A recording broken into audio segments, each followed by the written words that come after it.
yeah. Apply pressure from every angle, you feel me? Yeah, you know, attack move. Never fold, man. Nah, never fold, never quit, yeah. Keep going, like, yeah. Now they gotta feel me, yeah. Now they gotta feel me, yeah. Now they finna feel me. I try to keep it cool, but niggas always act a fool. So now they gotta feel me, yeah. Now they gotta feel me, yeah. Now they finna feel me. I try to keep it cool, but niggas always act a fool. So now they gotta, yeah, I smoke that dang. Tryna get M's in the bank, fuck what they think. Knock a nigga whole mouth out. Come sign me, top break, throw hands like Tank. Knock it out the park like Hank. I've been doing them planks, what you got on my drink? I've been trying to keep my sane. Humanity so lame, fuck you and your gang. Speaking on the dead man's name.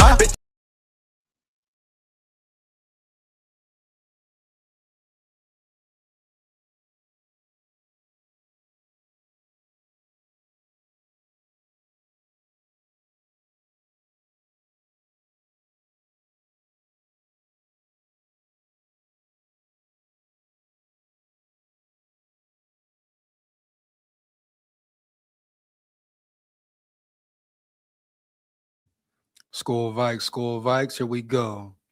SKOL VIKES, here we go, baby. Down at the levee, we going fishing at the levee. SKOL VIKES. Hey, you know what it is, man. You know what it ain't. Back again with another live for sure. Before I get into it, make sure you like, comment, and subscribe. Hit that bell as well, right?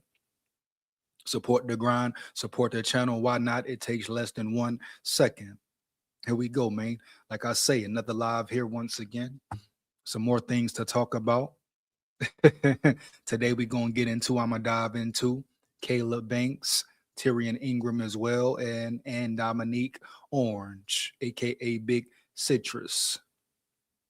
So I'm going to start with Caleb Banks and Dominique Orange first. Get into some videos, some articles, etc.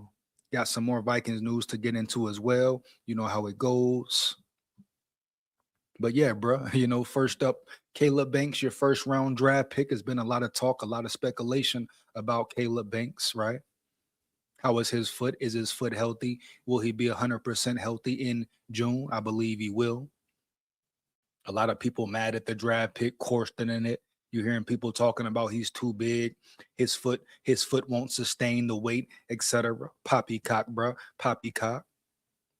And if his foot is 100%, he will be elite. I repeat, if his foot is 100%, dog, he will be elite, no doubt in my mind. You talk about what he brings to the table in general, size, power, speed, etc. You talk about Dominique Orange. Kind of a surprise that the Vikings went trenches 2 times, building a trenches for years to come. For real, you talk about building a solid foundation and all that. That's exactly what the Vikings did, drafting Dominique Orange and Caleb Banks. 2 different type players. They bring different things to the table for sure. Caleb Banks, 6'6", 330, Big Citrus, what is Big Citrus? About 6'2", 6'3", 300 plus as well, but he's more of a run stopper. The thing about Caleb Banks, he can pretty much do it all. Run, stop, apply pressure, etc. You're talking about a 2-headed monster, bro. And I'm also going to talk about Tyrion Ingram as well. You cannot forget about Tyrion Ingram as well. I expect big things out of Tyrion Ingram, bro, period. You talk about a guy who just has to grow into his body, learn the game. The game slows down for him. He definitely made some flashes last year. But you should expect for Tyrion Ingram to make some real noise this year. Real Brian Flores prototype type player. Has the size, has the speed, etc. All he really needs to do is what? Get stronger. And like I've been saying, grow into his body even more, bro. Period. But I'm very excited to see what Tyrion Ingram brings to the table this year, straight up. Now back to Caleb Banks. I'm going to get into a video on Caleb Banks and break it down as well. But when we talk about the trenches, we talk about a solidified juggernaut. We talk about him being 6'6", 330 plus. What does that mean? The power, the control, You know what he can do as far as plugging up gaps, holding up offensive linemen so linebackers can run free type shit. You know it. I know it. So he brings a lot to the table, dog. So guess what? I ain't worried about that foot at all. If it becomes a conundrum, it just becomes a conundrum. But I'm not gonna sit here and dwell on it, overly think about it, etc. This dude's a real baller. You talking about once every 10-year player. You hear me, dog? He can come in and play right away. He could be a starter right away. I mean, shit, that's damn near what you expect from your round one, your first round draft pick. And especially if the game comes fast to him, if it slows down fast for him, he catches on quickly and swiftly like that. Dude could be a real problem. But not only him, Dominique Orange could be a real problem, Jack. Dominique Orange is a very physical player. Like I told you, he's a little off up top as well. Oh yeah, on that field, right? He get a little crazy, baby, for sure. But I like it. I love it. I'm here for it. I want some more of it, straight up. But Dominique Orange is a true psycho. You talk about run stopping ability, really plugging up holes, freeing up running lanes for the linebackers to fly to the ball, fly sideline to sideline, etc. Dominique Orange gives you just that. I love his attitude. I love his mentality. What he said, he's here to step on toes. I repeat, he's here to step on toes, as he should be. So, you know, you don't got to get disrespectful with it. You don't got to get shysty and sneaky with it, but you know exactly damn well what he meant by that statement for sure. He's here to bang. He's here to compete. Straight up, bro. Of course, it's about respect, but everybody fighting for a job, bro. Straight up. He coming to take spots, period. That's the name of the game. That's the way it should be.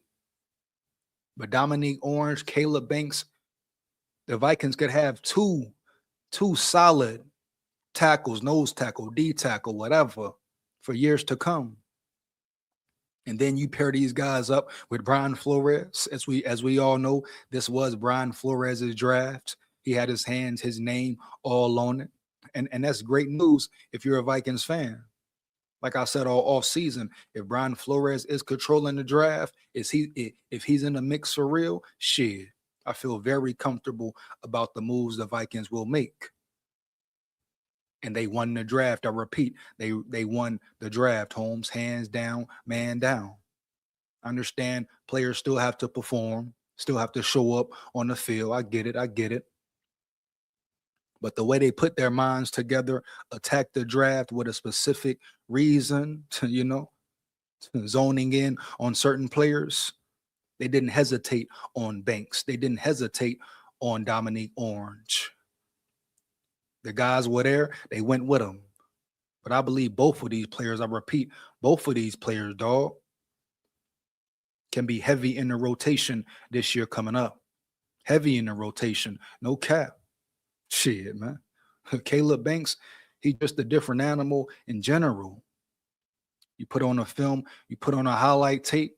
If you've ever watched him play for Florida, observed him for real, the eye test says it all, dog. Some people talking about, oh, he may be too tall. He's 6'6". He can't get low. He can't keep his pad level low. How? Why? Right? Who are you to say what he can do or how low he can or cannot stay? Shit. Every player is different. Every player is different, Holmes. Just because he's 6'6" doesn't mean he can't use his body for leverage. Doesn't mean he can't keep his pad level low. You understand? Period.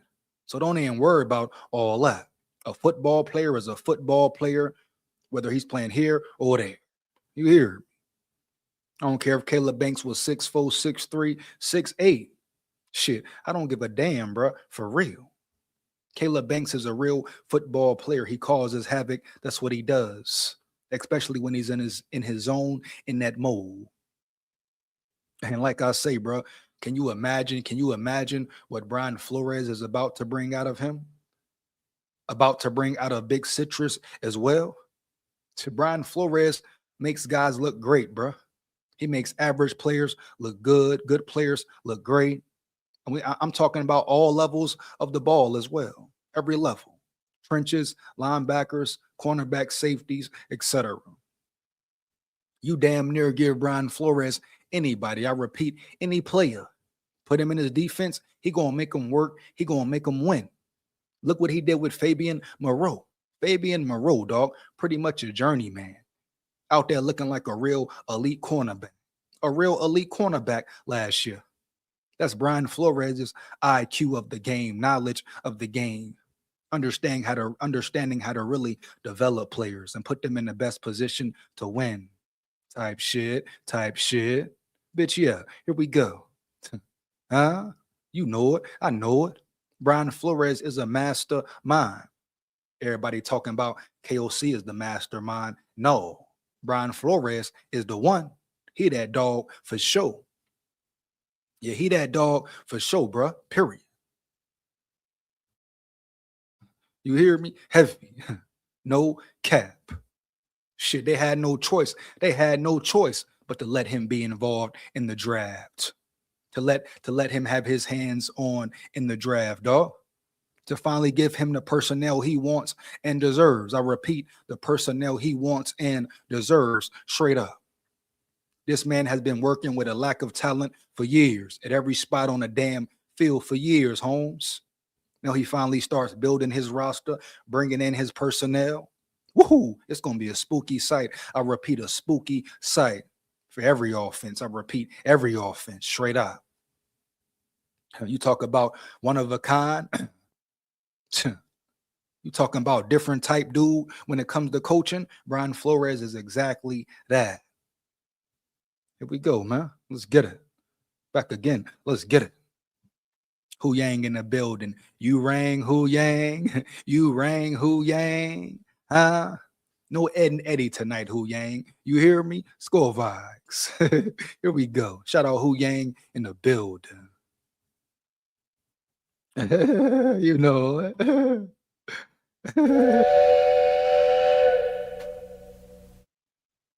Let's work. Here we go.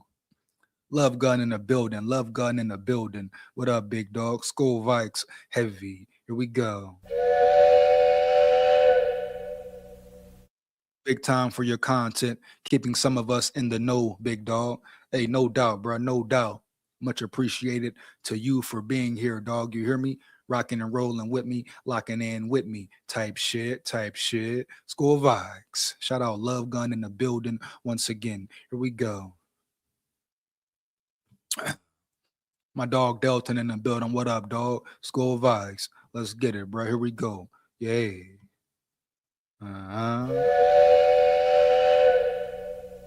Sup, EJ? I'm going on rap shit tonight with Jamie from GG.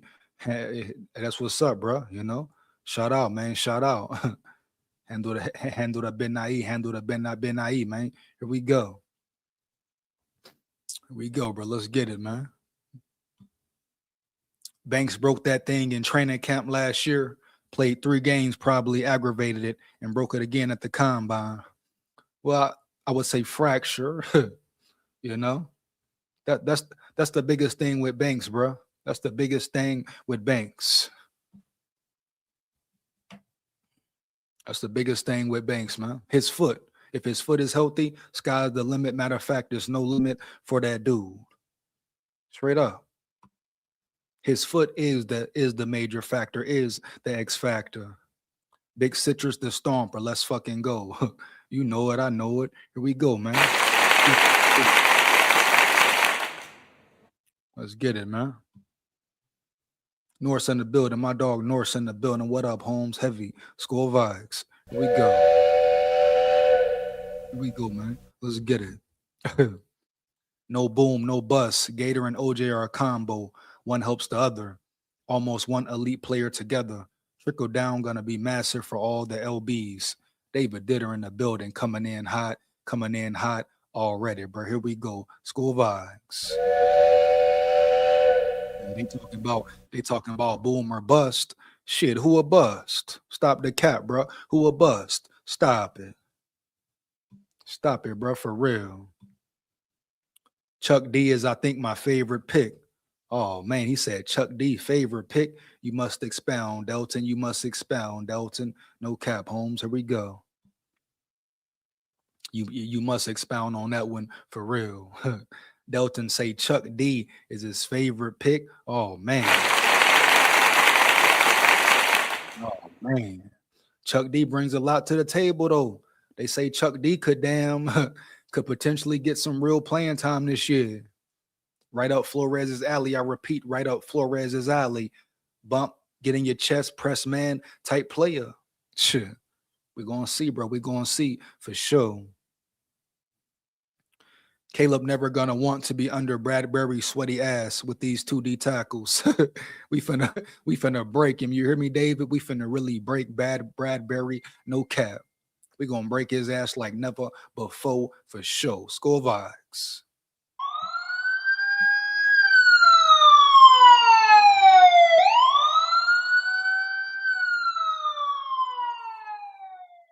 Here we go, man. He said, David, the Bears draft that center from the Hawkeyes in the second round. They already know Bradbury is a bad joke. They better know it, Delton. You hear me? They better know it for sure. We finna light his ass up straight up. Here we go. For sure, man. Here we go. Heavy. B-Flow swung a big free agent stick on the Vikes, and I love it. What else you want, B-Flow? Hell yeah, bro. Here we go. Broski Bear in the building. Broski Bear in the building. What up, dog? SKOL VIKES. What he said? Banks will never see the field. What? Because his foot is made of Pringles. Oh, wow. Here we go. Bears 6th round pick Jordan Vandenberg is going to be better than Banks. Oh, broski, you coming in crazy, my dog. You coming in talking real crazy, huh? Type shit. Here we go. I gotta boo that though. One more again. Let's get it. You coming in disrespecting my dog Banks? You really disrespecting my dog Banks though, Holmes? For sure. You tripping, broski bear. You tripping, broski bear. Take the what and leave the what. Let's get it. If Banks happens to actually be on the field, Joe Thuney's foot will be up his ass sideways. No cap, SKOL VIKES. Yeah, right. Yeah, right, dog. Yeah, hey, Thuney finna get that real work. I repeat, Thuney finna get that real work. Hey, keep sleeping on him. Keep sleeping on Banks, broski bear. It's all good. It's all good. Trust me. Here we go. Banks' second fracture was in a different spot on the same foot. He'll be fine. Bones are stronger after fractures heal. Let's get it, bro. Let's get it. Everybody want to focus on the foot for some reason. like the foot can't stay healthy or something. Like he can't bounce back from a broken, fractured foot, etc. Like he ain't really built like that. Like he ain't got skills like that or something. Y'all tripping, bro. For real. Do your research on Caleb Banks. Break down Caleb Banks for real, man. Matter of fact, go watch a full game and see how he performs. Matter of fact, go watch the Senior Bowl. Yeah, he refractured his foot slightly at the Senior Bowl, but look how he performed. Look how he dominated as well. Here we go. You say Chuck D is still a rapper? That boy broski wildin' today, man. No cap. What up, EJ? James Shouts in the building. James Shouts in the building. What up, Holmes? SKOL VIKES. We go. Soft big back Bradbury. He's always been a softy, you know, James. He's always been a big back softy, huh? Heavy. They want to hype him up for what? Act like he gonna go to Chicago and do something for what? We know who Bradbury is. You know who Bradbury is. They know who Bradbury is as well. Yes, I got booed. You know it. You know it. You coming in here talking crazy today, broski bear. You hear? Keep that same energy when Caleb Banks smack and whack Thuney and Bradbury all over the field. You understand? Early. SKOL VIKES, man. Straight up. Straight up, bro. Here, give me 1 second, Holmes. Get into some Caleb Banks videos. Get into some pressures as well. But Caleb Banks is a matter of fact, let's go ahead and break this down right here, man. Give me 1 second, man. Hold up. Go get into some Viking news as well. Give me 1 second, though.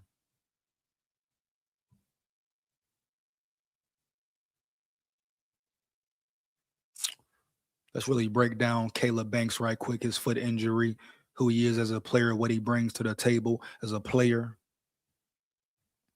We're going to break this article down right quick as well. Here we go. Oh, Ben Johnson knows what Bradbury can and can't do. He'll game plan for it. Good, better, best. We'll see, broski. What game planning he going to do? How can you game plan when you got a softy up front who gets bench pressed by the best D lineman in the game every time? You know, what can you really do? The Vikings thought they could game plan as well. But Garrett Bradbury is a true liability. He's a true weak link. You understand? You understand me, broski? You know it. I know it. So what are we talking about here for real? Garrett Bradbury may be the biggest liability on the Bears O-line now. Matter of fact, you talking about Bradbury as your starter? And the Vikings supposed to be scared of something? Shaken up by Bradbury? Soft ass? First one in the lunch line, getting all the chips and dip type shit with his punk ass. You're going to see it firsthand, broski bear. You're going to see it firsthand. I'm cool with it. Because guess what? It's finna be a clean sweep. A clean sweep. Let's go, man. Ben Johnson can't save Bradbury, dog. I repeat, Ben Johnson can't save Bradbury, dog. Heavy, no cap. SKOL VIKES. Let's get it. Give me 1 second, man. There we go. We ain't starting that here. I promise that now. We ain't doing that.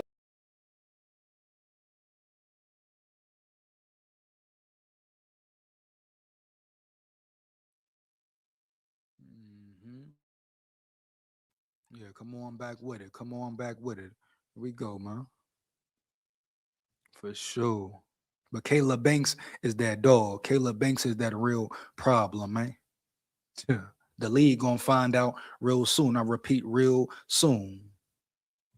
Give me 1 second, bro. I'm gonna dive into this article right quick. Yeah, bro. Here we go. Breaking down Caleb Banks. With the 18th pick in the 2026 NFL Draft, the Minnesota Vikings selected Caleb Banks, defensive tackle, Florida. Banks was ranked 37th on the consensus board, the second-ranked defensive tackle, and the first defensive tackle selected in the draft. The Vikings didn't have any significant trade offers prior to making this pick, according to interim general manager Rob Brzezinski. And so presumably there was no significant consideration given to trading this pick, either up or down. The Eagles moved up to number 20 from 23 for 2 fourth-round picks, and an offer that may or may not have been extended to the Vikings. But moving back to number 23 also opened the door for a team like the Bears or Chiefs to move up and select Banks. You see, broski bear? You see, broski bear? Yeah, look like your boys wanted Caleb Banks, broski, huh? Yeah, looks like the Bears might have wanted Caleb Banks, huh? Type shit. Here we go. Here we go, man. 1 second.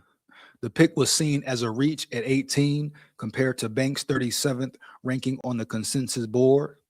And I guarantee that 37th ranking was all because of his foot. That's it. Banks' draft stock fell due to a series of foot fractures he suffered last year that resulted in his playing in only 3 games last season, and a second fracture the night before the combine, which curtailed his ability to do all the drills, although he still ran a 5.0440 on a broken foot, which is great for a man his size. Wow. Are you kidding me, baby? For real? I mean, shit. I didn't even know he ran a 5 flat 504 with a fractured foot. Dude, that big, that powerful, that strong, running like that on a fractured foot, and everybody want to focus on the foot. Come on, man. Stop it. Here we go. We go, man. Let's get it. Injury risk assessment. Banks first injured his left foot during spring practices last year, resulting in his walking with the boot for a few weeks. The same foot then later fully snapped during fall practice. Damn. Causing him to miss the first 2 games of the season. Banks, apparently eager to return to the field, nevertheless played in the week 3 game against LSU and aggravated the injury, forcing him to have surgery on what apparently was a Jones fracture. He later returned for the final 2 games of the season, despite still having an open incision on his foot. So he's not only a baller, right? He's a tough sumbitch for real. Rather than shutting it down for the season, as he didn't want his college career to end with the injury and wanting to get back on the field with his teammates. Banks played the final 2 games of the season without incident following the surgery to repair the Jones fracture and continued to play in the Senior Bowl without problems, indicating that he is fully recovered from the Jones fracture. However, in preparing for the combine the night before the event, Banks suffered another type of foot fracture in the same foot, a fracture of the 4th metatarsal, apparently due to, at least in part, to wearing the wrong type of cleats. See, that's something that can't happen right there, bro, for sure. Like, you got to be on it. You got to be zoned in and locked in for real. He himself, his team, the people around him, ain't no way in hell he should have had the wrong cleats on, dog. Period. Here we go. He didn't believe it to be a fracture at the time and continued the next day with drills at the combine. After running a 5.04 40-yard dash, he experienced pain that forced him to shut things down. He was later diagnosed with a foot fracture and had surgery to repair it. This type of foot fracture is not as severe as a Jones fracture and typically has a 3-month recovery period. Just prior to the draft, Banks' doctor provided a letter to NFL teams indicating that after a CT scan, Banks was on track for a return to full football activities in early June. In early June. Here we go. Overall, it is easy to understand why NFL teams would be spooked by Banks' injury history, and that will cause him to fall in their draft assessments of him due to injury risk. I mean, shit, everybody's at injury risk if we're being real.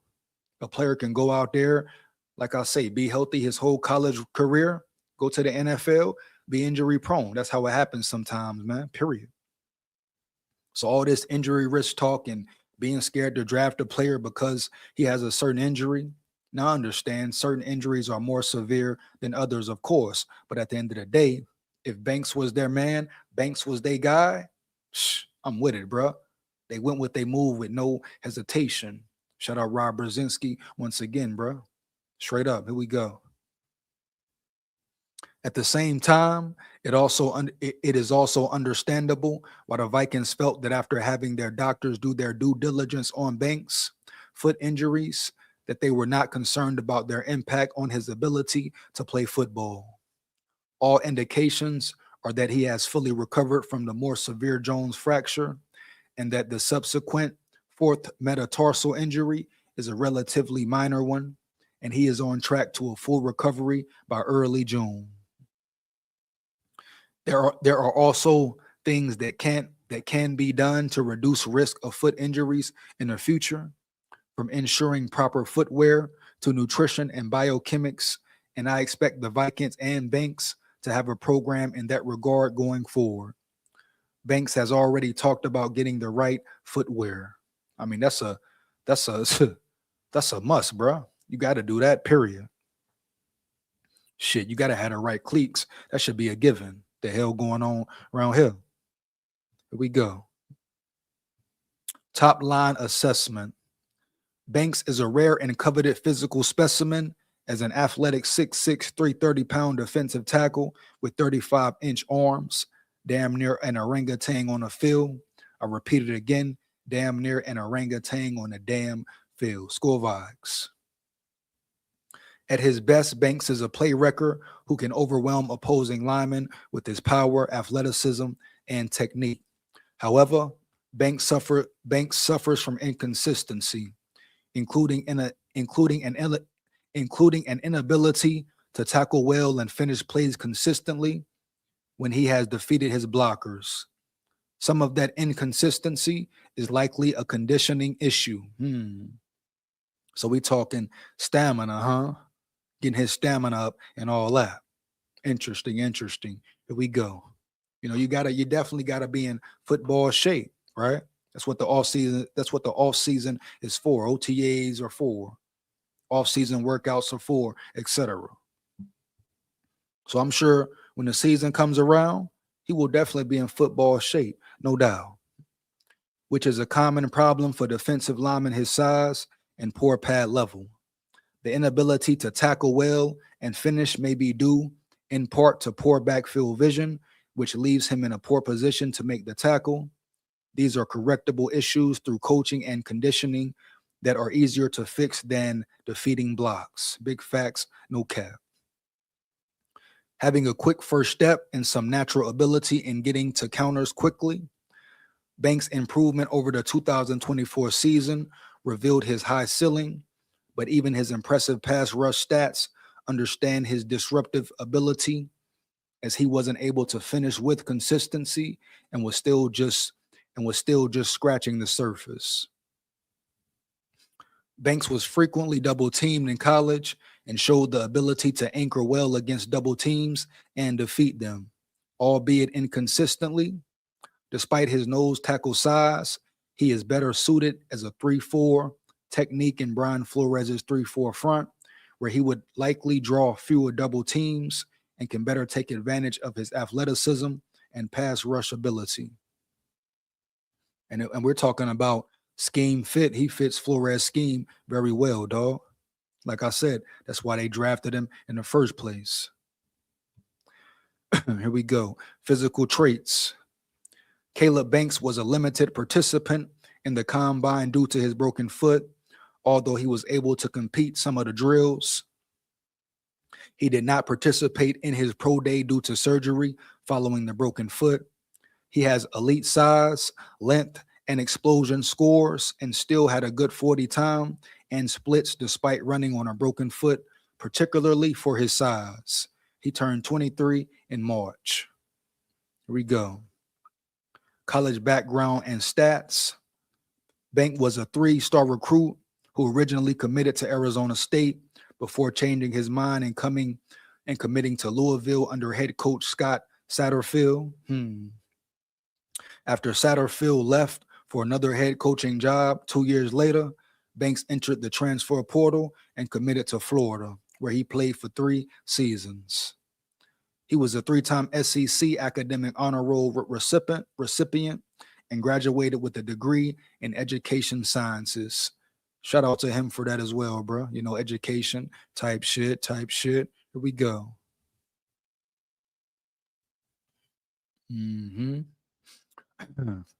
In Banks' last full season of 2024, he ranked tied for 9th in PFF pass rush grade, tied for 4th in quarterback pressures, 2nd in PFF's pass rush productivity stat, and 5th in pass rush win rate among starting defensive tackles in the 2026 draft class.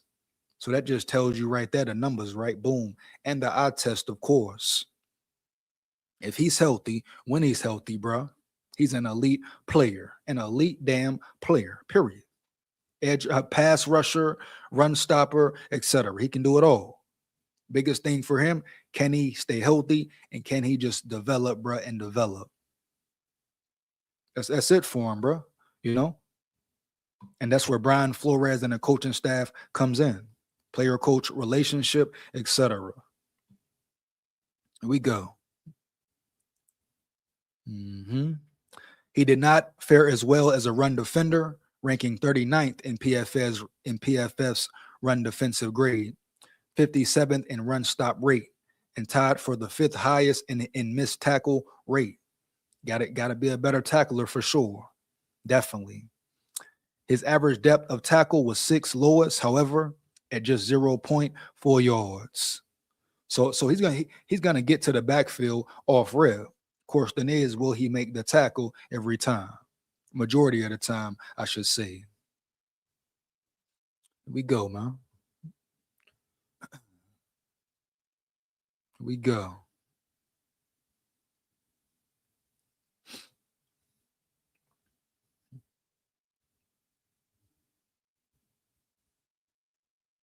What's so we got here, man?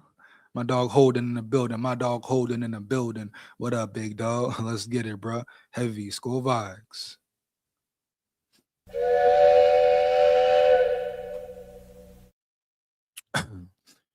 Richie, would you feel? What would you feel if Juan Jennings signed with Minnesota? And I know he went to Minnesota. I mean, shit, Holden, it's a good signing, depending on the price. Like I said last night, I'll take Jennings all day. Dynamic receiver, big body, weapon in the goal line. He's a dog on the field for real. Hell yeah, I'll take him. Biggest question for him is, Holden, how much you gonna pay that man straight up? He getting 13 mil for 1 year, and that's it. Shit, we talking any more? Hell no. Yeah, straight up, bro. Here we go. Yeah. Bears already have a healthy Caleb Banks on their team.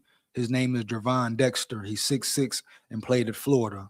His NFL playing weight is 320. So, broski bear, and is he a Caleb Banks? How do we know he's a Caleb Banks, huh? Ain't that the same dude you've been disrespecting, broski bear? Talking about he can't stay low, he get knocked off the ball, etc. Every player is different, broski, right? Right. So he's smart, well played, B-Flow. Dropping back Van Ginkel style incoming. There you go, David. There you go, Holmes, for sure. SKOL VIKES. Here we go. Yeah. Grenard missed plenty of tackles. We just moved 58 to the inside. Yeah, Grenard missed a whole lot of tackles, bro. No cap. I mean, tackling that can be corrected. If that's a real problem, cool. That can be corrected, bro. I'm not worried about him improving his tackling at all. B-Flow gonna handle that. The coaching staff gonna handle that. Yeah, it's all good. I repeat, it's all good. Here we go. Let's get back to it, man. Yeah. Get to some of these scouting reports. Lance Zerline, NFL.com. Big frame, long limb interior defensive defender whose play needs more polish to consistently match his traits. Banks has a quick first step. He can stun control single blocks when his hand strikes are timely and accurate, but he needs faster disengagement to increase his tackle count. His high center of gravity allows double teams to generate displacement, so a move to odd front end could be in his best interest as a run defender. Like a grappler without submission knowledge, Banks is still learning to unlock his physical advantages so he can turn them into sacks. His traits and flashes at the Senior Bowl make him an enticing prospect, but injury concerns are a potential stumbling block for him. I have tremendous respect for him. He hurt his foot in camp, tried to play through it, and then had to have surgery in September. Most guys who are top 50 prospects would have just shut it down, but he busted his tail to make it back for the last 2 games. Shout out respect to him, Holmes, for sure. Here we go. SKOL VIKES. That says something about his character. AFC National Scout. Next up, we got Dan Brugler, the Athletic. A 3-year starter at Florida, Banks was a versatile 3-technique and former defensive coordinator Ron Roberts' 4-man front, and he looked comfortable playing anywhere from the 5-tech down to the nose. Late to the game of football, he made strides over his first 2 seasons in Gainesville. His 2024 LSU tape is outstanding. Although injuries disrupted what was supposed to be a breakout 25 season, despite Florida's losing season, Banks rushed his rehab to return for the final 2 games of his senior year. Banks, I just couldn't go out like that. Respect, dog. Respect. Here we go. Banks is a towering athlete with the fluid athleticism and unique physical traits to be impactful against the pass and the run. He is long and strong enough to claim early wins when he stays disciplined in his initial attack. But his taller stature can zap his power and take him out of plays as he allows blockers to out-leverage him and stay attached. He leaves too much production on the field, although his tackling should improve with better conditioning. Banks has a rare combination of size, raw power, and big man twitch, all of which led to big-time flashes and glimpses of his ceiling. However, the absence of a healthy senior season complicates his projection, and his draft grade will depend on each team's appetite for risk. Here we go. Todd McShay, the ringer. Foot injuries have raised concerns about his long-term durability, but Banks possesses a rare blend of size, length, and lower body explosiveness. He had the longest arms of any defensive tackle at the combine, and the rest of his testing numbers were equally impressive. And he uses that length to press blockers off his frame. He can track the ball and disengage in time to make plays. He's also quick, and he slips blocks, and he disrupts plays in the backfield. He does play high, but he's big and strong enough to get away with it most of the time. And like I say, bro, all that playing high, being too tall sometimes, that will be corrected. Trust me. All his weaknesses, so-called, per se, will be corrected. I guarantee it. I stand on that 10 toes down, hands down, man down. He has some upside as a pass rusher. He gets a good initial push, and he can get off the blocks at the top of his rush. He's also smooth when changing directions, can beat blockers to the inside, and flashed an effective spin move in the LSU game. But Banks' pad level can be an issue when he's rushing the passer too, and he stalls out at times. He has room to grow as a hand fighter and counter puncher. Here we go. Let's see, 1 second, bro. Hold on.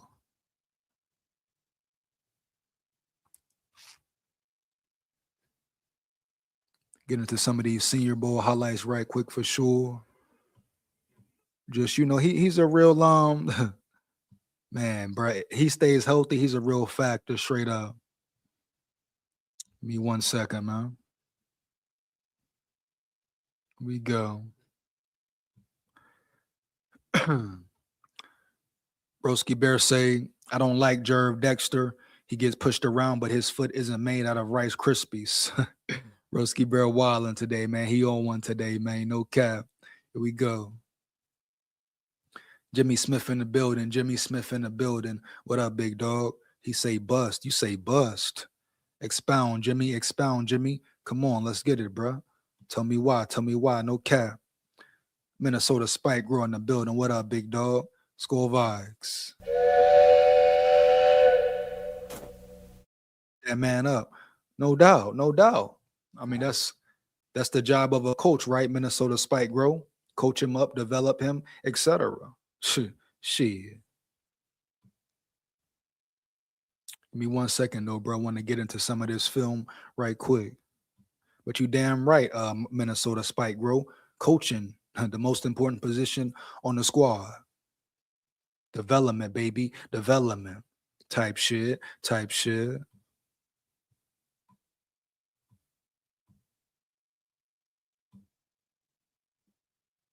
Now, this is Caleb Banks at the Senior Bowl.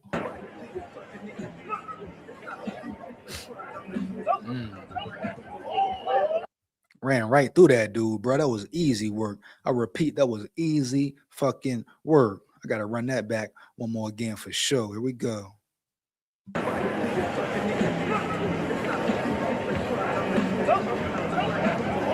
Damn.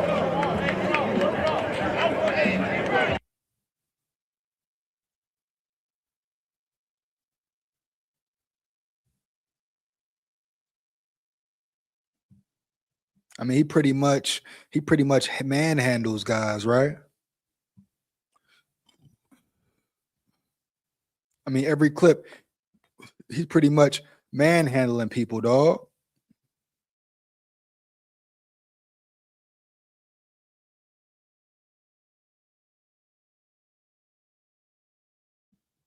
He pretty much manhandles these dudes, dog. For real. Here we go.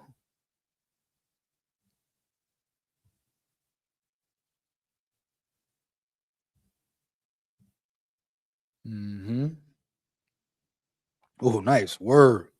Easy work, bro. Just right through him every time, Holmes. Talk to him, yeah. Talk shit to him, Banks. Yeah, bitch, yeah. Score Vikes, bro. We here. You see how easy he's working these dudes? Easy. He's breaking them down. Not even a challenge for real, bro. For real. I mean, check him out. Look at it. Hey, come here. Get off me. Come here. Talk to him. Talk to him. What's up? Talk to him.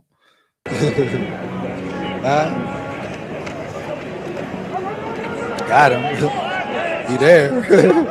Got him. Where you going? Where you going? Hold up. Bring it back. Got him. He there. Come here. Yeah, come here. Check him out. Got him. Come here.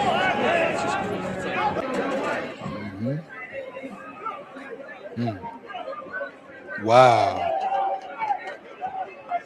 Wow.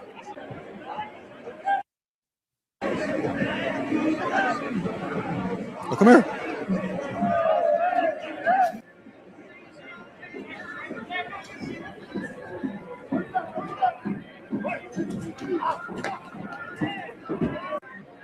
And then they let her talk about him, his pad level, etc. Hey man, at the end of the day, bro, this dude is so big and strong. Like, even if he may be at a disadvantage with his pad level being too high, he can still make up for it. He's that strong. He's that powerful. He can still throw dudes off of him. That's what I'm saying right there, man. You know, you can't coach size. You can't coach speed. And he has size and speed. But you see the way he's throwing these dudes off, dusting them off. Shit, I don't care if his pad level is too high at times. He can make up for it with his strength. He can make up for it with his athleticism. And he's only going to continue to grow and get better. Year in, year out. Here we go. Mm-hmm.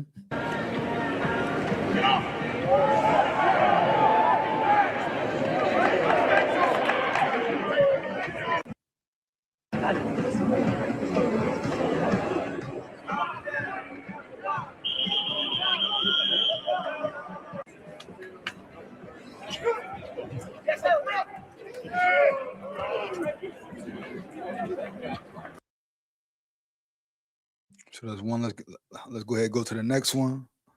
Get right to it. Mm-hmm. Steps up, wrapped up.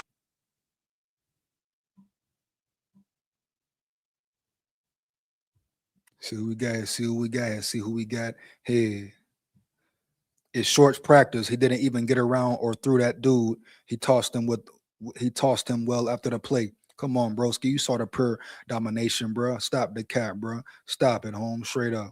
You saw the pure domination, broski bear. For real. You know it. I know it. Here we go. Can't coach him if he's on injured reserve.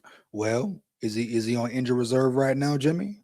Or will he be ready in June, Jimmy? I ask you again, is he on injury reserve or will he be ready in June, Jimmy Smith? Shout out Jimmy Smith in the building, Holmes. Heavy. But you're talking about injury reserve. What? Take the what and leave the what? You're assuming he will be on injury reserve. You're assuming he will re-injure his foot, which is a dumb thing to do, period. How about we assume he will be elite? How about we assume he will stay healthy? Come on, bro. Here we go. Incoming beast. I like Banks. There you go. There you go, Minnesota Spike Grow for sure. Score vibe. David Ditter in the building, Holmes. He say pad level. His shoulder pads look like a prop. Come on, man.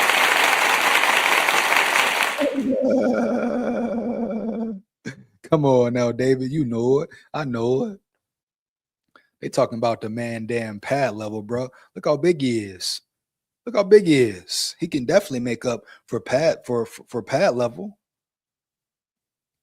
And like I said, with when you put strength and conditioning in play, working with the strength and conditioning coaches, working on his mobility more, flexibility more, etc. Shit, that pad height level won't be a damn problem in the near future. They're gonna nip that. They're gonna nip that in the bud quickly and swiftly, straight up. His arms are so long that he's not letting the O-lineman get in on him. There you go. Exactly, Norris. Like I said, he like a big ass orangutan. A big ass orangutan, bro. You can't get to him. In order to block him, to halt him, you got to be able to get your hands on him. So if he's first to the punch, on top of that, he's stronger than you. On top of that, more athletic than a lineman, a center guard, whatever. It's a mismatch off the rip. Period. That's what people are forgetting. Right there, Norris. Right there. Here we go. Let's get back to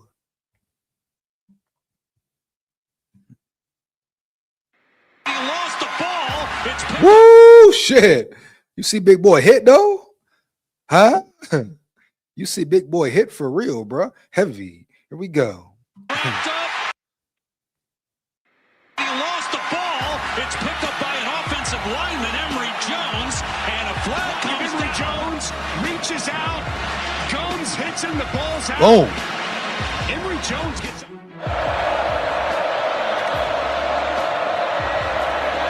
backpedaling and start. Steps up and Just a great job right up the middle by Caleb Banks working against. I mean, you want to talk about pad height type shit. I mean, his pad level was high right there. What'd he do? He made up for it with his size and power. Size and power, bro. Here we go. Like, let me run this back right quick.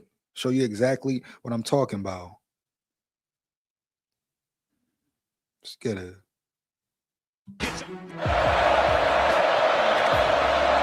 Right here, pad level high, but he dominates him. steps up. Look out, great- you know, we talk about pad level, etc. Look how he still dominated this center here. It was a pure domination, baby, for real. So they really want to focus on pad height? Come on, let's calm down. I understand he needs to work on it, but let's not say, oh, his pad height will hold him back. He's been dominating, playing with a high pad level for years. For years. So think about when he keeps his pad level down. Oh my gosh, bro, what? Sky's the limit. Matter of fact, there's no limit for this dude here round yonder.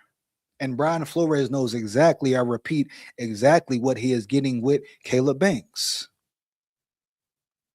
Job right up the middle by Caleb Banks working against Jerquan Scott. Remember, Reese McIntyre.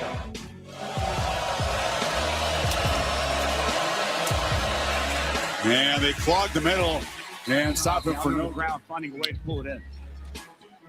Here's Booth in trouble in the backfield and thrown down for a loss. I mean, when you sit and think about how good this guy can be, you talk about his upside already, his ceiling already, what he brings to the table already. Then you put him with Flores, a great defensive coordinator, bro, a great mastermind who does nothing but develop, I repeat, develop players and make them great. Just think about how great this dude can be. Come on, bro. Score VIKES. And people really mad about this draft pick? Huh? Come on, man. By Jeff Levy told Blake, you have to be able to take what the defense is giving you. So I'm assuming that's what he was thinking there when the you guy that can get home. Feature back tonight will be Deshaun Bishop, Peyton Lewis out tonight with a foot. Blitz coming off the edge. Dart under pressure. Down he goes. The new center. And that is Jerquan Scott, who this time is working against Sapp, who rushes up. 7. Play action. Nussmeier hit from behind. The ball is fumbled inside the 10. He's just going to work inside right here. And you touched on it. It's Mubinga, but it's also TJ Chester. That center's got to get Football. They give it to him again. Spin cycle. And then he gets racked up at the line of scrimmage. Advantage. Second down at 5, plenty of time, and now running out of it. And this third down. The problem. 2 for 10 on third down. Dart buried in the backfield. Caleb Banks didn't fall.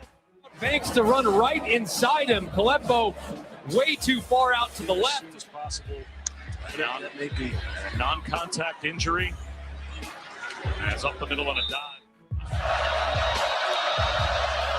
Pressure off the edge. It's picked up. Nussmeier bouncing around, leaves the pocket, being chased.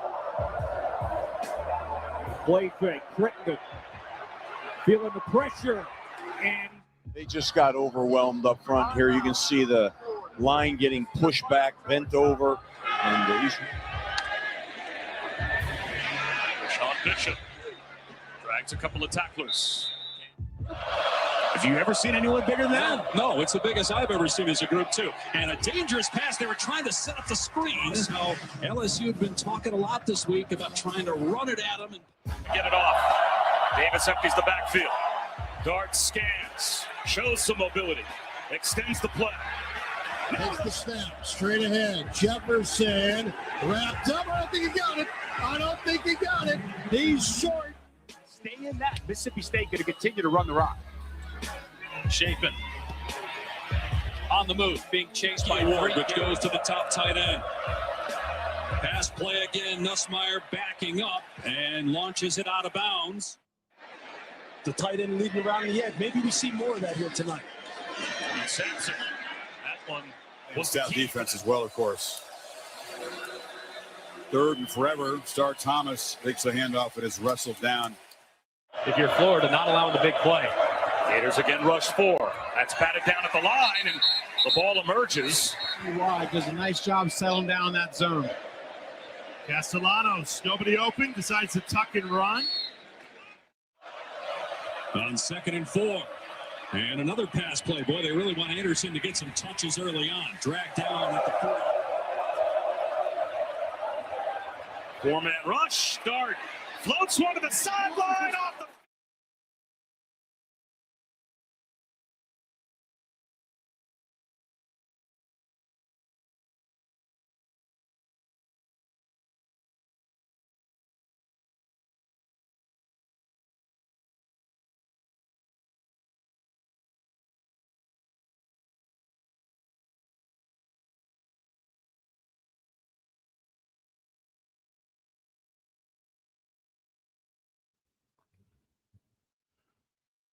So it's clear to see, bro. I repeat, clear to see the upside this dude has, the potential this dude has, and all that, bro. For real, straight up.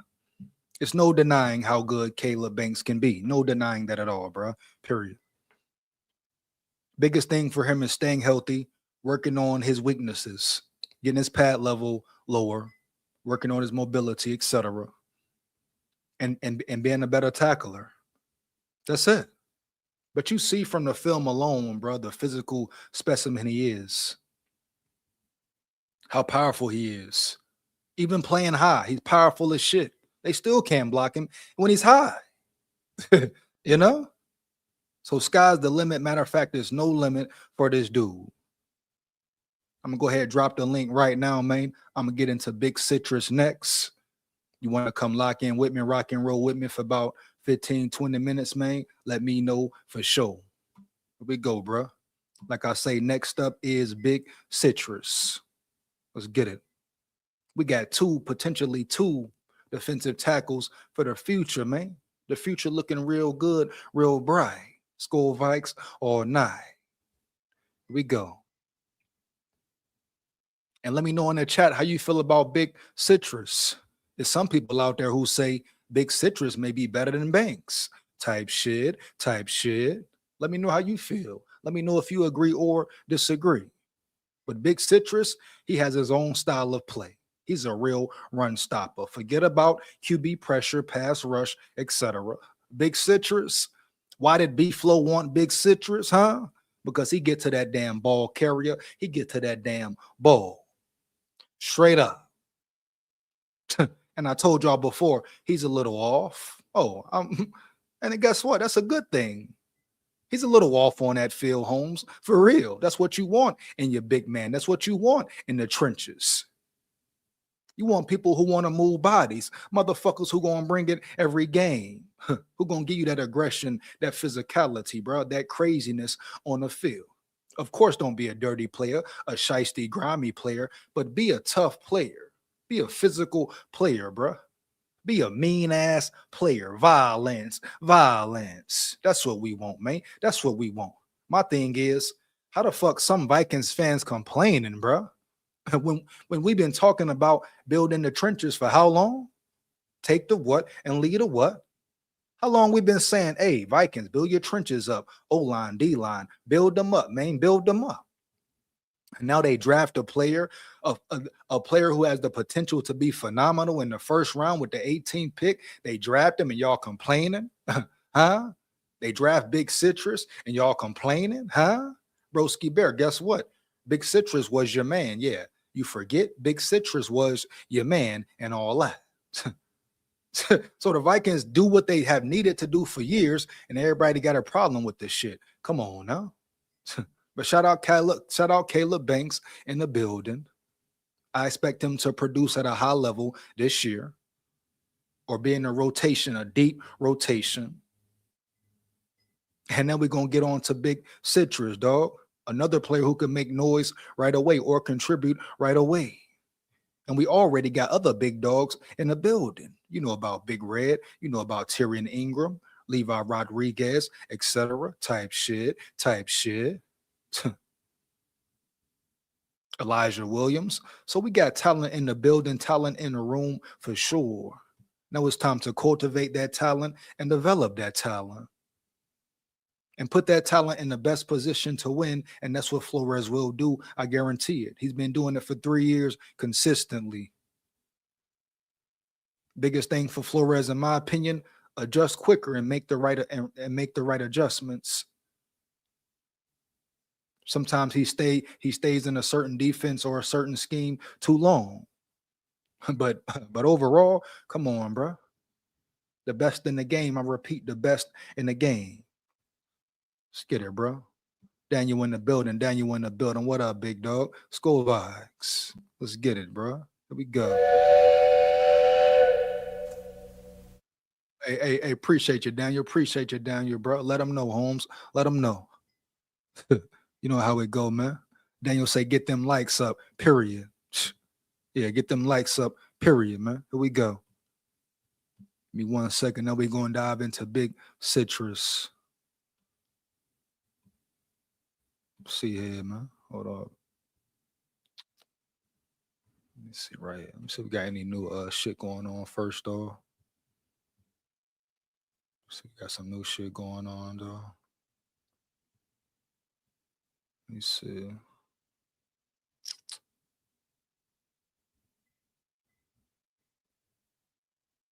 Oh, so the Vikings add a defensive lineman. I would say it's for backup purposes only, depth chart purposes only. So they signed NFL free agent defensive lineman Eric Johnson. I guess I'll do a little detour later and get into that as well. But Eric Johnson, let me know what you know about Eric Johnson, bro. Type shit. But I assume he's coming in strictly to fill the depth chart. But like I said, you can never have enough depth. Here we go, man. Mm-hmm.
Hold up, we got Broski Bear. Broski Bear, what up, big dog? What's going on, EJ, man? How you doing? I'm doing great, man. How you doing, man? SKOL VIKES. We're doing good, man. We're doing okay. SKOL VIKES, man. So right. I must ask you a real question, right? Let's do it. Why are you now you said it already, but so you just assuming that Caleb Banks will be a bust, like pretty all much. His skills, his size, and you're assuming he's a bust, bro? Because I look at it like this: even if his foot was healthy and stays healthy, I think he's Gerv Dexter. I really do, man. I think he's the exact same player the Bears already have. But I see you got Big Orange on the screen right now. Yeah, that was a hell of a pick. Like you know, that was one of my boys going into this draft. Dude, he's going to be a starter. He's going to be a fixture on your D line for years. I hope so. You know, but I think Caleb Banks will be as well too, bro. You can't sleep on Banks. I mean, I get what you're saying about the player y'all have, but like I said earlier, every player is different, and you talk about coaching him being under Flores on top of his size and shit. All he got to do is stay healthy, bro, and he's gonna be elite. I guarantee it. I mean, we'll see. You know what I mean? Like we will see, but it's one of those things, man. I just don't like drafting guys either with that injury history. Like I just don't like rolling the dice on that in the draft, man. Especially in the first 3 rounds. Like those picks are so valuable. Like you got so many other guys you can pick. That's all, man. I'm not gonna beat that one up anymore. You know my thoughts on that one, but I mean, I like a lot. I thought the Vikings had a really solid draft, man. I thought they had a good draft. I thought they did well. I really they did noticeably better than they have in the last 4 years, 5 years. Yeah, in my opinion. You know what I mean? Like, shout out Rob Brzezinski. Honestly, man, you're right. You were right about that guy going into it. Like, he actually had a big boy draft. Like, he looks like he had a fucking game plan going into it, and he did what he wanted to do. Yeah, he stuck to it. You know what I'm saying? And made the right moves. But you see what he did with Caleb Banks. Let's say his injury is a problem, his foot is a problem. Guess what? We got Dominique Orange, Big Citrus as well. I mean, and that's what I'm talking about, man. That guy is like, you see how wide he is? Like you had that pic, you got that picture of, like, look how broad that dude looks. Like he's just like this 6'1", 6'2" broad, immovable object. You know what I mean? Real shit. Now, when did you find out about him? Oh man, I was looking at him. The Bears brought him in for one of their top 30 visits. And I was kind of looking at nose tackles probably about a month before that. I get into my draft research and stuff like that because the Bears need a nose tackle. You know what I'm saying? Like, they really needed one. Yeah, I mean, people are like, "Oh, get McDonald at 25." I'm like, "Yeah, he only started 1 year. Like, I don't know. I don't even think he's the best nose tackle. You know what I'm saying?" So I'm like, "Don't get him at 25." I'm like, yeah. You know, because nose tackle is one of those positions too. You're only on the field usually 2 downs, right? And I'm not knocking it. Every team needs one. Like, the Bears need one. You know what I'm saying? Like, someone who can eat 2 blockers on a play, like, that's what you need. It's typically not a first round pick worthy. Like, it's typically more like people like those 3 techs in the first round type of shit. But yeah, man, I'm telling you right now that Caleb Tiernan, the tackle you guys got, man, that guy's an NFL player, man. He's got what it takes to be a starter in the NFL for years. What you know about him? I mean, he was a stud at Northwestern. Oh shit, word? Yeah, he's a good player, man. He's gonna be the replacement for Brian O'Neill, I think, man. Let's do it. I'm with it. Let's get it. You know what I mean? Like, this is O'Neill's last season on on the Vikings, in my opinion. Hey, I wouldn't be mad at it. I've been saying he's on the decline. Yeah, this is last year under contract. I mean, after you draft this guy, I don't think you give what's his face another contract. You know what I'm saying? Right. No, you got to. It's time to bring in a young bull now. You know. Yeah, and if you like, But I don't know, he's just ready for the NFL, man. so He can play left okay. tackle, So he let can me. play right tackle, like he can do either.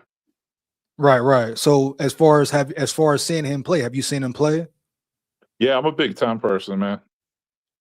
I mean, I don't like watch too many like Northwestern games because it's Northwestern, but like here and there, Right. like you see a couple, and it's not like during the season I was like, oh yeah, this guy. But you start doing your homework, and I have my rules I stick by. You can ask Adele about this. I'm like, I like French players from the Big Ten and SEC. You know what I mean? Like you're drafting trenches. I like going Big Ten or SEC, and yeah, man, the Big Ten, in my opinion, is the best conference in the land right now. So it's like, hey, you get guys from those two conferences, you're not going to go wrong. But like I said, Big Orange was one of my non-Big Ten, non-SEC guys in the trenches. I really liked going into this draft. Yeah.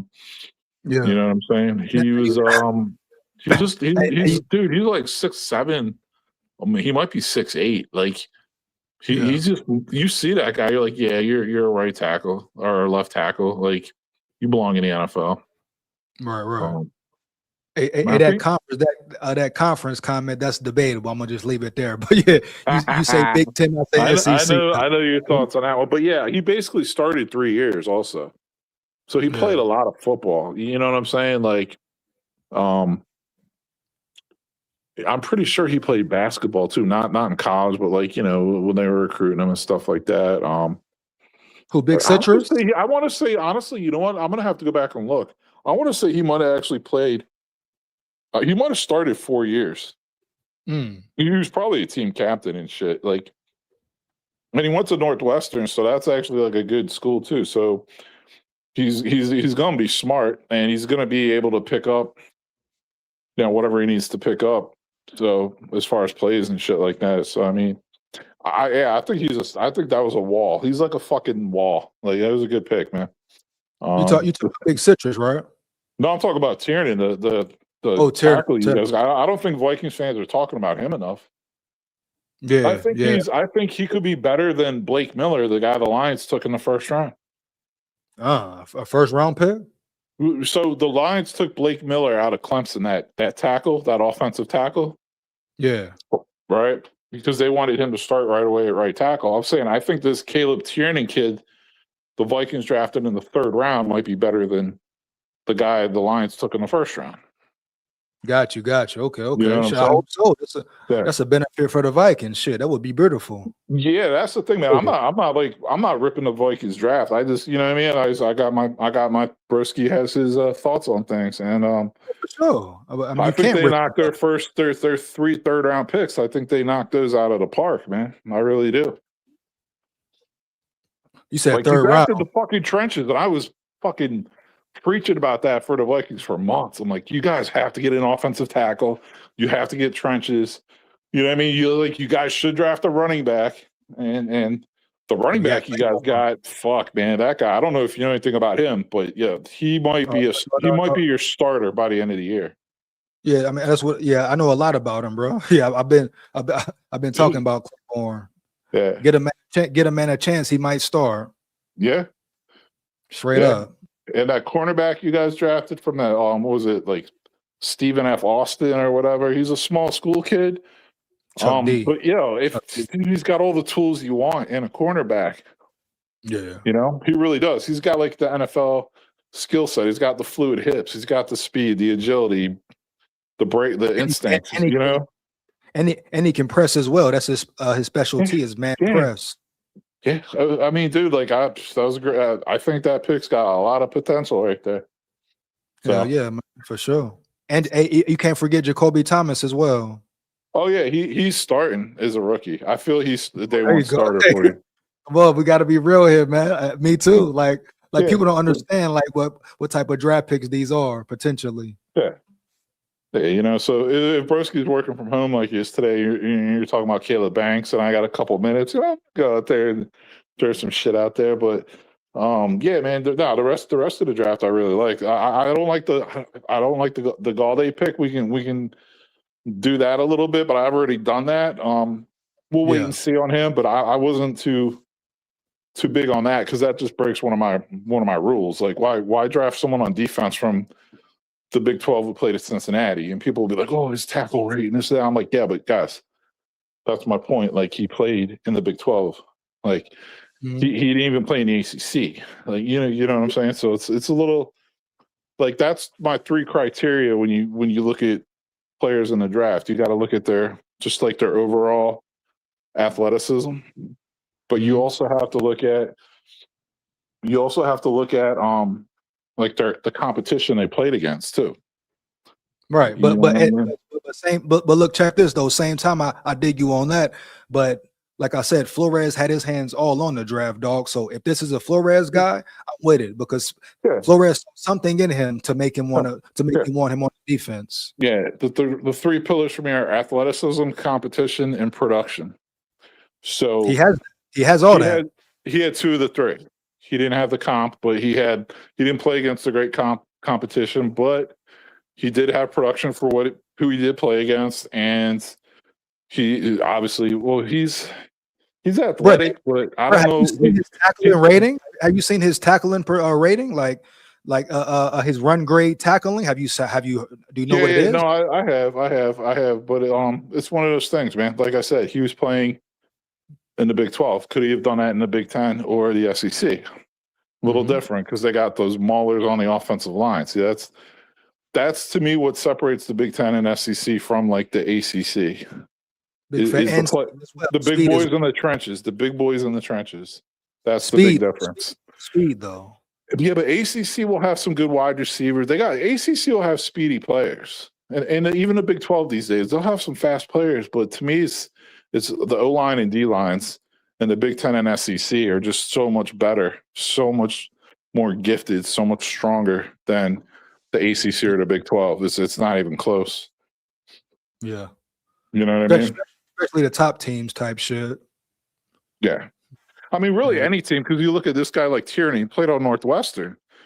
It's like, oh, fuck Northwestern. But like, dude, they're in a Big 10. So guess what? He's playing, Ohio State, Michigan, Penn State, Oregon, Washington. You know what I mean? Indiana. Like he's playing some fucking schools. You know what I'm saying? Like he's playing Iowa and shit like that. Who also is known for their guys. Like.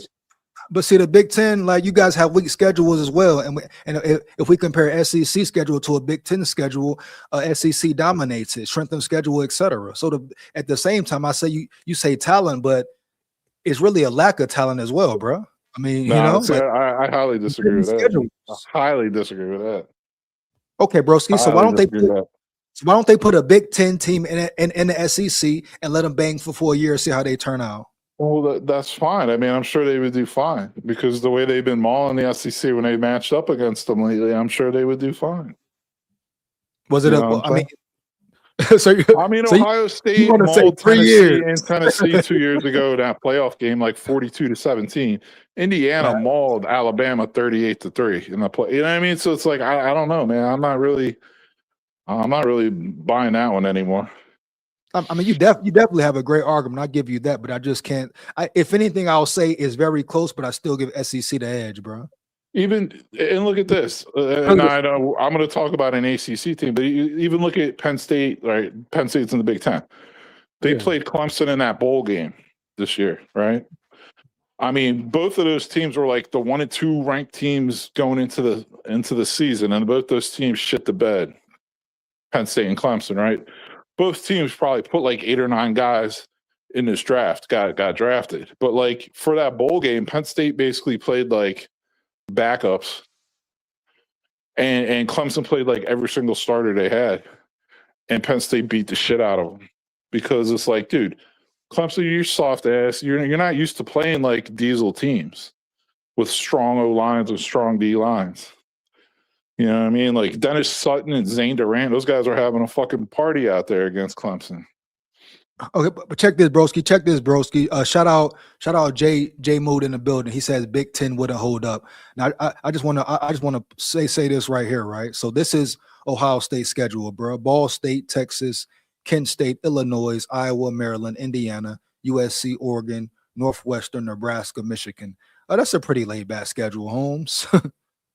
Yeah, but I disagree because like Illinois has been a good team the last few years. Good team. What is good? Indiana's been like a top 20 team. What is Indiana was the fucking champions. so we're You know what I talking mean? 2 games? Iowa pumps guys into the NFL every year. Oh, Michigan, bro. Michigan just won a national championship a few years ago. Oregon's tough. USC's tough. Like, I don't know, man. I don't know. Really? I disagree. I'm not saying that's the world's best schedule. I'm not saying that. But I'm just saying like you're sleeping on it because you got the SEC bias. Because no, it's not biased. SEC has every week is tough, bro. There's no sleep. If you come in there sleep, you can get beat. Dude, Alabama has fucking teams on their schedule every year where they're playing like some fucking random scrub team in the middle of the season. Come on. Oh, maybe twice a year. But they do. But they do. Schedule, Bama always has top 5 toughest schedules, dog. And they always do it middle of the season to treat them like bye weeks. Every time. Come on now. Hey, I give the SEC their flowers when they had a 2-decade run. They literally was like almost 20 years on the dot. Dude, they were the best conference in the league. I'm not even going to argue that shit, but that ended 3 years ago. Guess what? We'll be back next year. Believe that. Roll Tide. No, you know what? I'll actually say this. It only ended 2 years ago because I think they were head up the year. What was it? The year? I guess the year Michigan won it. Yeah. And what has ended? The Big Ten caught up, and then when the year Ohio State won it, I think the Big Ten went ahead. And last year, I definitely think the Big Ten was ahead. Yeah. Different factors played a role, but I mean, you know, we can agree to disagree. We're never. Either of us are never going to be able to prove that. You know what I mean? Right, but check this though, broski bear. And I want an honest answer, all right, man. Like don't cap, don't be biased. I know you're a Bears fan, type shit. But how do you really feel about Bradbury, Holmes? I mean, I think he's average at best. I think there's a real chance that Logan Jones takes over that job this season as a rookie. Oh man, I do. Oh shit! So you saying he's a pussy, then, broski bear? He's soft. You know what he does? He fits. So like Ben Johnson's real particular about who fits on his O-line and shit. Like you have to be a certain style center, and that's why they called Bradbury the Grim Reacher, because the one thing he's good at, he's not like one of those diesel centers who's gonna like maul you in the run game, but he's like he can reach, like do that wide zone blocking scheme shit that the Bears like to run, and he's a veteran. You know what I mean? Like dude. The Bears had a scramble, man. You have Dahlman, who was one of the best centers in the league last year. He made you know what I mean, like Pro Bowl, like first team or whatever, and all of a sudden, end of the season, well, I'm retiring. It's like where the fuck is that coming from? You're 27 years old, like. So they had a scramble. They just had they had to get a veteran. They did. I mean, it's kind of hard. You can't just like wave a magic wand and be like, oh, I got another all-pro fucking center out of thin air. Like they had to get someone. Exactly. But think about Bradbury though. Like you said, he's solid at zone blocking sometimes until he comes up against an elite defensive lineman. Yeah, but you got to look at it too. He's playing in between two really good guards, and they got like the NC State crew back in the house. Like him and Tooney were at NC State. You know what I'm saying? So like they're very familiar with each other. Like, and believe it or not, like Jonah Jackson had a hell of a fucking season last year. He played very fucking well. I mean, he's a good player when he's healthy. He's one of those guys. Like he got injured. Yeah, he stayed healthy last year and was fucking terrific. Darnell Wright was a fucking all-pro second team right tackle behind Penei Sewell. So it's like he's got good dudes on the line around him. He's got good coaching. And again, average at best, dude. At best. You know what I mean? Most times he's probably gonna be below average. But like I said, Logan Jones, a lot of people compare him to Linderbaum. You know what I mean? Another Iowa kid, he was there for a season when Linderbaum was there. So he got to. You know what I'm saying? Like, Logan Jones might take that job as a rookie, is what I'm saying. I wouldn't be might be an shocked. upgrade. I mean, Yeah, it would probably be Bradbury is soft. an upgrade. You know what I mean? Because Logan Jones is he's a strong, angry young man when you see him out there. So Yeah, I mean, but my thing is Bradbury been soft for years. Like shit. Yeah. I mean, you can get excited about who's beside him, but at the end of the day, when it comes down to it, when he goes up against the best defense, he's gonna get ate up. well, Period, I bro. mean, that's why you play the games, man. I mean, how happy saw are him in you Super about Brandel? How happy are you about Brandel at center? I mean, what the fuck is Brandel? He started like 1 year at center, like half a year at center. You know what I mean? I'll take Brandel over Bradbury any day. I definitely wouldn't. I mean, you got a converted guard who's like started never at center. Like he's never started a whole season at center. And that's who you're going to roll the dice with. I don't know about that one. That's yet to be known still, but we'll And see then what happens. he's got weak ass Will Fries next to him. That's not going to help. You said weak Will Fries? Yeah, weak ass Will Fries. I don't know about weak, but he must play better. I don't know about weak though. You can't call him weak now. Understand? You know, he must play better though. No cap. All that money he got too. Yeah, he got to step up. Yeah, I need more from the whole O line for real. But I guarantee one thing: we finna whack Bradbury up the field, dog. Straight up. Yeah, I don't know, man. We'll see, man. I mean, because I know Joe Big Tooney's Citrus in the building, broski. Joe Tooney's gonna break his foot off in someone's ass on your D line. Big Citrus here, baby. You hear me? That's your man, broski. Oh man. See. And I know you was mad at old cap. You was mad as hell when the Vikings got him. Yeah, I didn't like. I was fucking cracking up though at their first 2 picks because I was so, dude. Well, at least the first round, man, I was fucking hammered. Like I was drunk, broski. I was on another show for like 3 hours, and I was fucking just going off when they took Banks. I was like, that was the dumbest fucking pick. Why would you draft someone with injury history in the first round? Just get someone you know is going to be out there. Like, why would you even risk that shit? Yeah, and I was more than happy when Thieneman fell to the Bears, but yeah, and then their second round pick, I was like, that was a dumb pick too. Yeah, Dale said you ain't like Thieneman. No, that was just making shit up, dude. One thing is, dude, I say shit. I don't like change it up. Like I don't go from show to show. Like if I'm wrong, but I'm not gonna be like one day say someone's good, next day say they're bad, next day say they're good again. Like I don't do that type of shit. Right. So you wanted Thieneman in? I mean, he's one of the guys. I had a list of like 6 guys I wanted, but more importantly, I have a list of people I don't want. Like I root for teams to take players I don't want the Bears to get. Mm-hmm. You know what I mean? Like I kind of do it almost. I root for that more. Like when the second round rolls around, I'm like, oh, someone draft Peter Woods, bum ass. Come on, please get him off the board. Like someone draft like that DN like Zion Young. Like get him off the fucking board, please. I don't want the Bears even thinking about that motherfucker. Like, you know.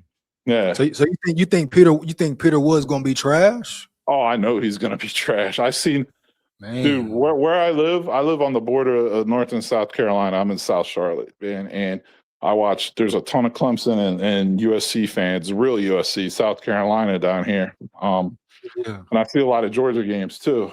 But yeah, dude, these Clemson players that got drafted, it's so funny because they had like 8 or 9 players drafted.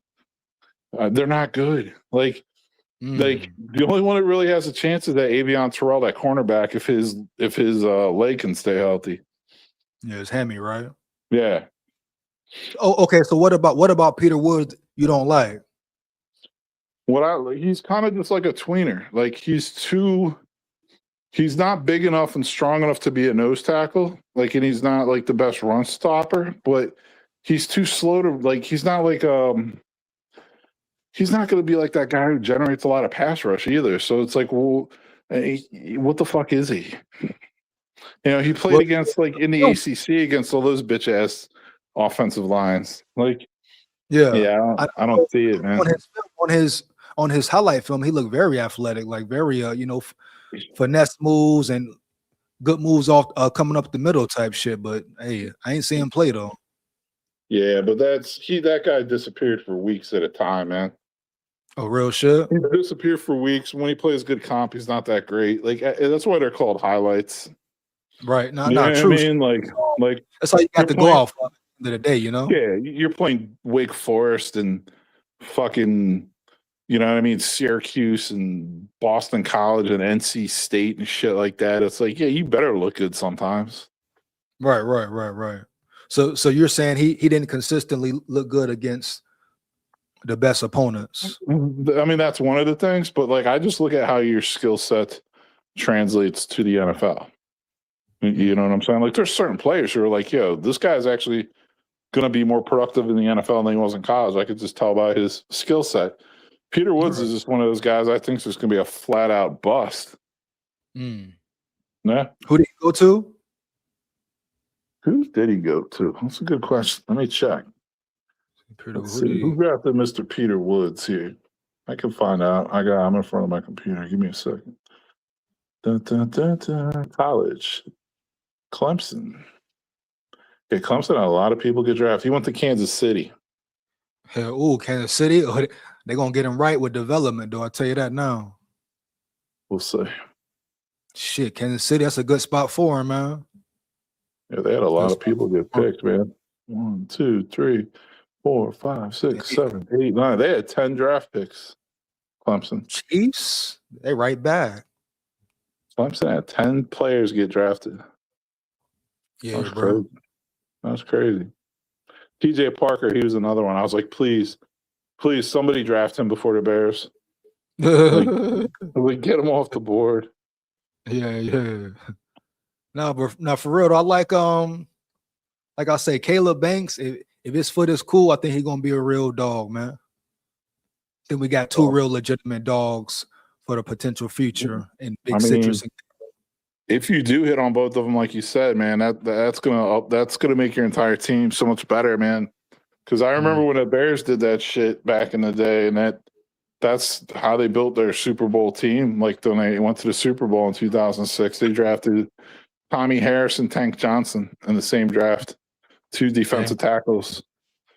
You know, and that was the beginning of their defense is getting a lot fucking better, and their consequently their entire team getting better. Right. Hell yeah, bro. Hell yeah. Well, shit, man. I'm probably finna finish up this live. Good chopping it up with you, man. No cap. Hey, you too, man. It's always good, EJ. Yeah, man. I'll drop, but yeah, man. Good catching up with you. All right, you too, bro. I'll holler at you later, man. Yep. Take it easy. All right, you too. Shout out Broski Bear in the building, man. Shout out Broski Bear in the building. Good convo, man. You know, shout out to the Bears. Shout out to Chicago. Type shit. you know the rivalries, dog. The rivalries. You know what it is, man. Much love to Broski Bear, though, man. No cap. SKOL Vikes. Here we go. So we got we got big boy, Big Citrus. We got to dive into Big Citrus and Tyrion Ingram as well. The free agent D lineman, will I get into him? I might get into him. Is it a big deal, really? Solid depth chart pick, maybe. Pretty much it. J Moose say that. Boom. Dell in the building. He say, broski my mellow. We go, man. Let's get it. Good conversation. No cap, bro. Here we go.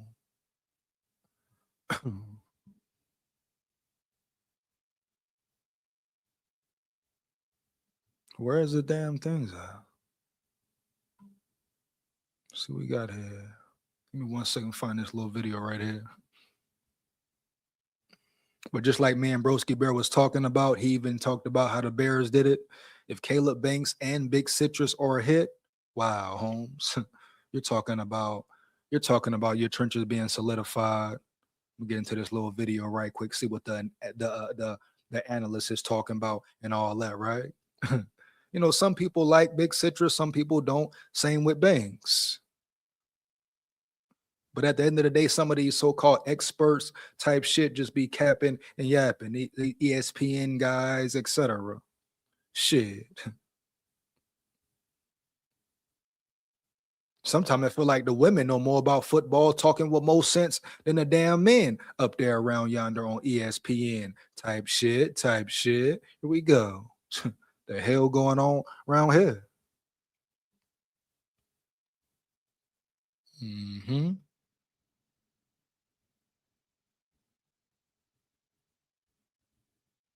So give me 1 second. Let me share this screen, man. Big citrus in the building. Big citrus in the damn building, man. Crazy word. Let's see what they who is this guy? What's up, shorty? Fine ass. Here we go. Defensive tackle Dominique Orange. Big citrus going to the Vikings. You know it, big. Well, hey, They hey, also she said it too. You know it. Big citrus, baby. Let me go. Here we go, man. Let's go, man. Yeah. Yeah, man.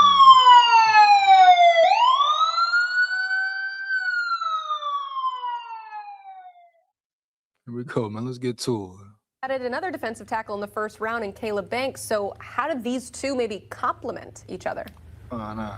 I love Big Citrus. I love this compliment with Caleb Banks because I think while Banks is more pass rush oriented, Dominique Orange is going to be their run defender. And something that He definitely right there. He's definitely right. I mean, that's why Flores bring him in the building, man. That's what he does. Let him work. I repeat, that's what he does. Let him work. That's what he is built on, bro. That's his whole game. He don't gotta be an elite pass rusher. So, and who cares? I guarantee Brian Flores brought him in to run, stop, plug up gaps, hold up linemen, let the linebackers run around, but get into that backfield as well. Straight up. That's what you draft a Big Citrus for. You got the best of both worlds. Caleb Banks can do it all. Very versatile, you know? But Big Citrus, his specialty is stopping that damn run. Ask Broski Bear why he liked him so much, why he loved him so much. Huh? You know it. Everybody know it, bro. That's the style the Vikings needed. That's the style Flores loves. Huh? And you got him with the 3rd round pick. They have built this defense for the future, dog. Straight up. Say what you want about Caleb Banks, coursed in his foot, believe in him or not. You like the pick, you don't like the pick. He's in the building. You can't do nothing about it, bro. He's in the building, right? Period. So root for the man at the end of the day, Vikings fans, especially. But we talking about a real two-headed monster. And I ain't even got into Tyrion Ingram yet. Type shit. Tyrion Ingram is still there. Come on, bro. Here we go. Matter of fact, don't be surprised if he's a starter. If he making noise. Tyrion Ingram is still there. I think people forgot him or he gets overlooked. We talking about upside, ceiling. Dude ain't even grown into his body yet. Fully. Huh? He hasn't even grown into his body yet, bro. He hit the weight room this year. Got bigger, faster, stronger. Flores wanted him for a reason too. I don't think people understand if these two guys are who we think they are. I don't think people understand how elite, how great this trench front 7 will be. Oh wow. People really don't get it, bro. Really don't get it. Wow. Here we go, bro. Let's get it. Con man in the building. What up, big dog? SKOL VIKES. Here we go.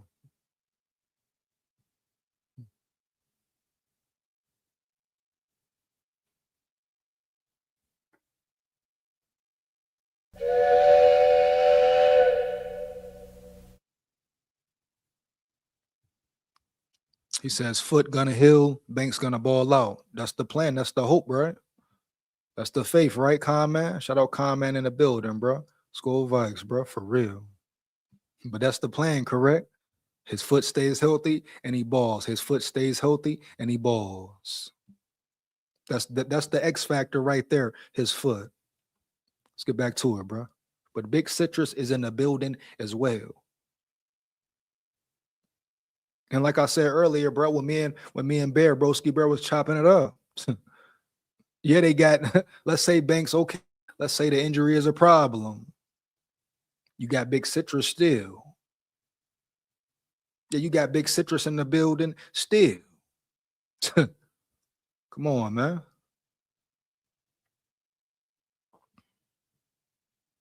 We go.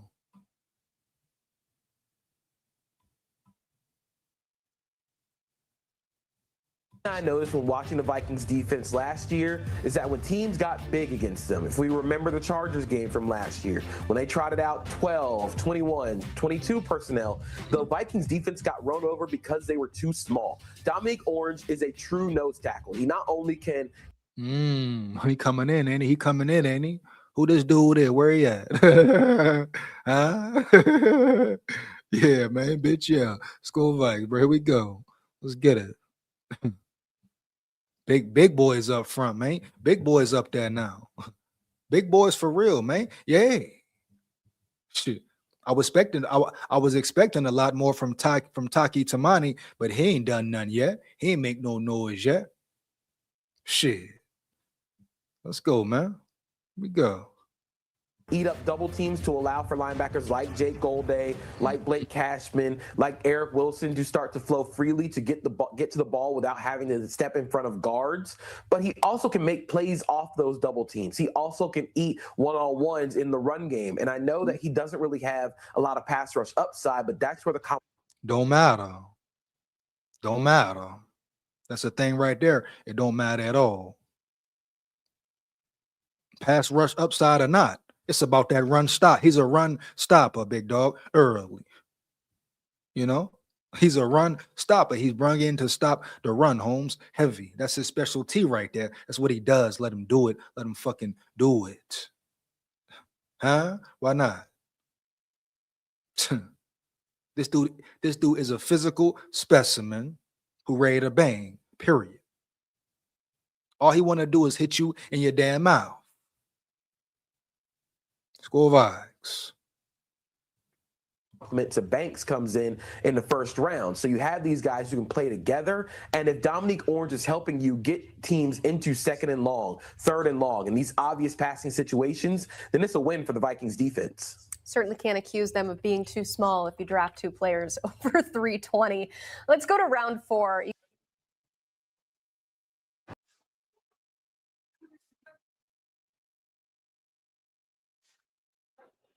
Show ass up.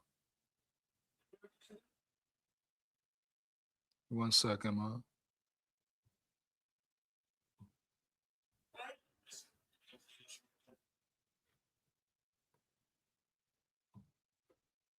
Where is that shit at there? Dominique Orange, bro. Dynamic.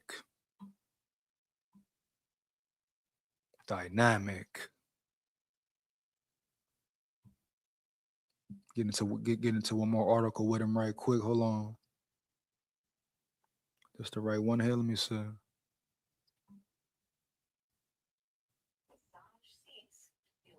See what we got here.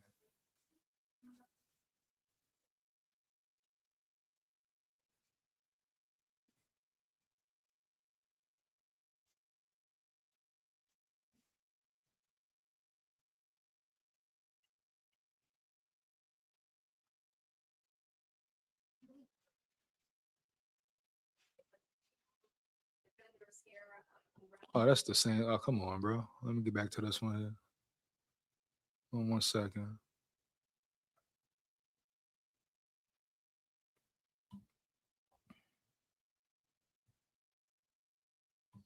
One second, man.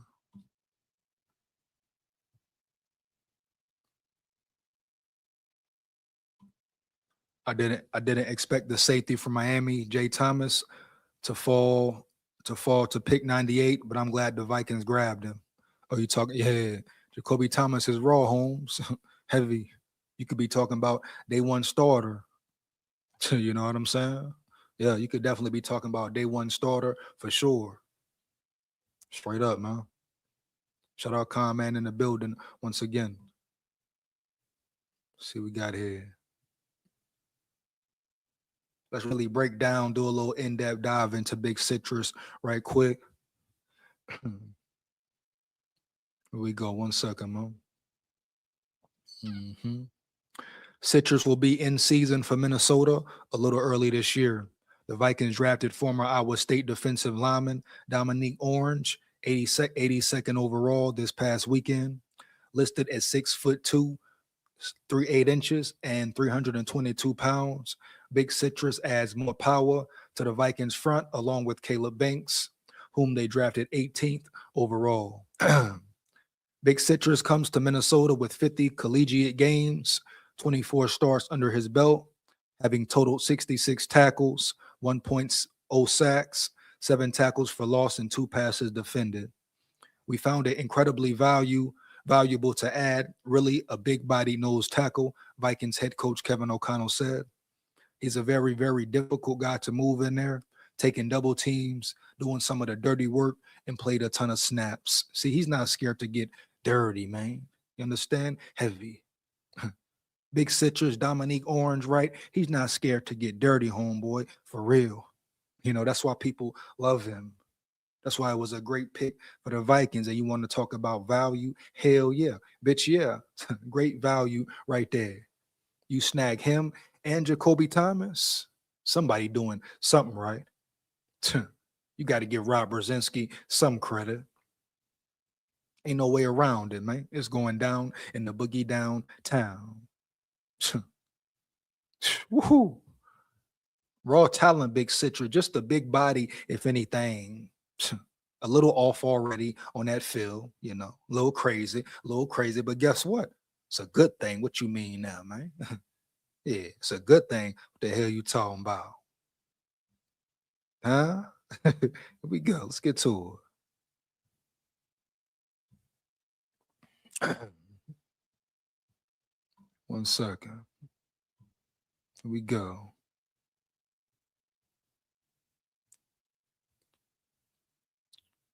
Boom, boom. Here are 5 things to know about the Vikings' new D lineman, high school standout. Orange attended North Kansas City High School, where he was a 3-time All-District selection and 2-time All-State pick.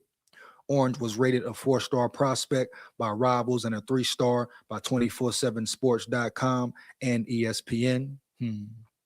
Rivals 250 for 2022 is out today. At number 34, 4-star outside linebacker and Ohio State commit Deshaun McCullough from Blue Valley North is the top prospect in Kansas and the KC area. 4-star North Kansas City defensive tackle Dominique Orange is second in the Metro at number 234.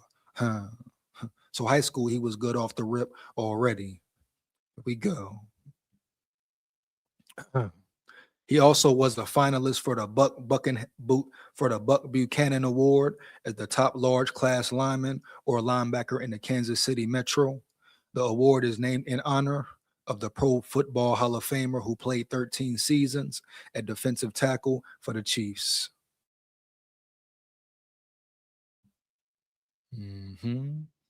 Second. Number 2, block magnet.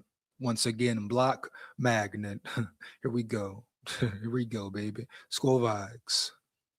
Following the Viking selection of Orange, the Des Moines Register asked 2 of its main football writers to comment on the defender. Travis Hines said following, one of the best interior defensive linemen in Iowa State history. I repeat, Iowa State history, baby. SKOL VIKES. Matter of fact, clap it up for Big Citrus. Yeah. Yeah, bitch, yeah. SKOL VIKES. Here we go.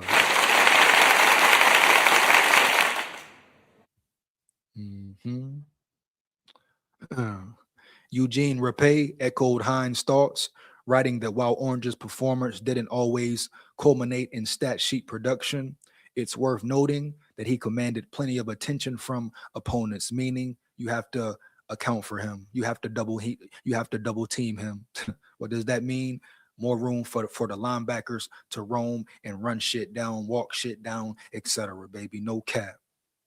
So Dominique Orange is exactly what you need. He fits the Viking scheme well. That's what Brian Flores wants some of his defensive tackles to do. Remember Javon Hargrave, his punk chomp wanted to get up there and disrespect Flores, act like Flores' scheme was a problem. No, bitch, your scheme, your play was the problem. You couldn't do your job within the scheme, Javon Hargrave. Heavy Holmes. Now you took your ass over there to the Swiss cheese Packers, and we gonna clean sweep y'all bitches too early. SKOL VIKES. But he want to get over there and talk crazy about Flo because he couldn't do his job. Guess what? Now we got a young boy for real who can do his damn job. Straight up. Huh? But that's what they mean, bro. And he's a team player as well. Here we go, bro. You got to account for him already.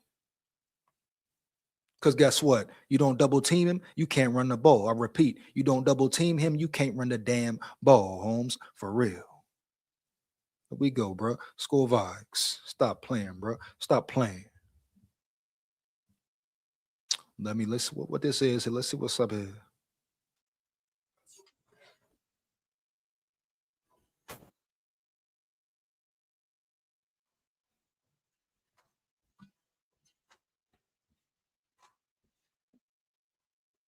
Yeah.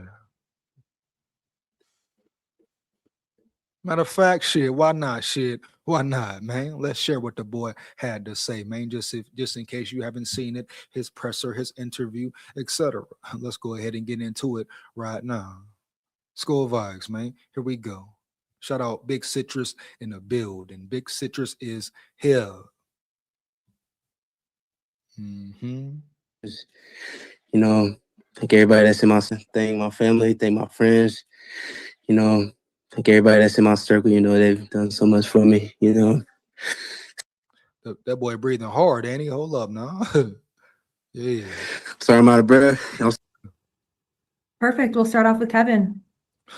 Dominique, were you running around the block? What got you so out of breath? Oh, throughout the whole house. I'm talking upstairs, downstairs. I mean, we on. That boy said he running around that bitch early, man. Here we go. Congrats to my dog, man. Here we go. Lock in, bro. Lock in. Yeah. Outside near the pool, almost fell in the pool. Like, I was running everywhere. I mean, I lost my mind. Well, hopefully someone got video. Oh, I hope so. Hey, if not, it is what it is. Hi. First off, congratulations. Thank you. I'm wondering, can you, in your own words, describe your role on a football team? How do you help your team to match up? How do you help your team to win? Nah, yeah, you know, what I've been able to do just within college, I know it's different from this level, but be that dominant force, you know, be the guy that, you know, when push comes to shove, I'm making plays. You know, I'm disrupting every play. You know, not only being not on the field, but being that guy in the locker room that be able to push everybody to their best ability. You know, I'm the guy that's willing to come in and, you know, do whatever it takes to win. Even if I gotta, you know what I'm saying, step on a couple people's toes, you know, so be it. You know, I think this is definitely a winning championship type. Yeah. You hear what he said, man? Huh? Like I said before. He a dog, like I said before. He said, even if I got to step on people's toes, you hear me? I'm coming to win. I'm coming to win. I'm coming to bang. Where the sirens at around this bitch? SKOL VIKES. Here we go. Woo!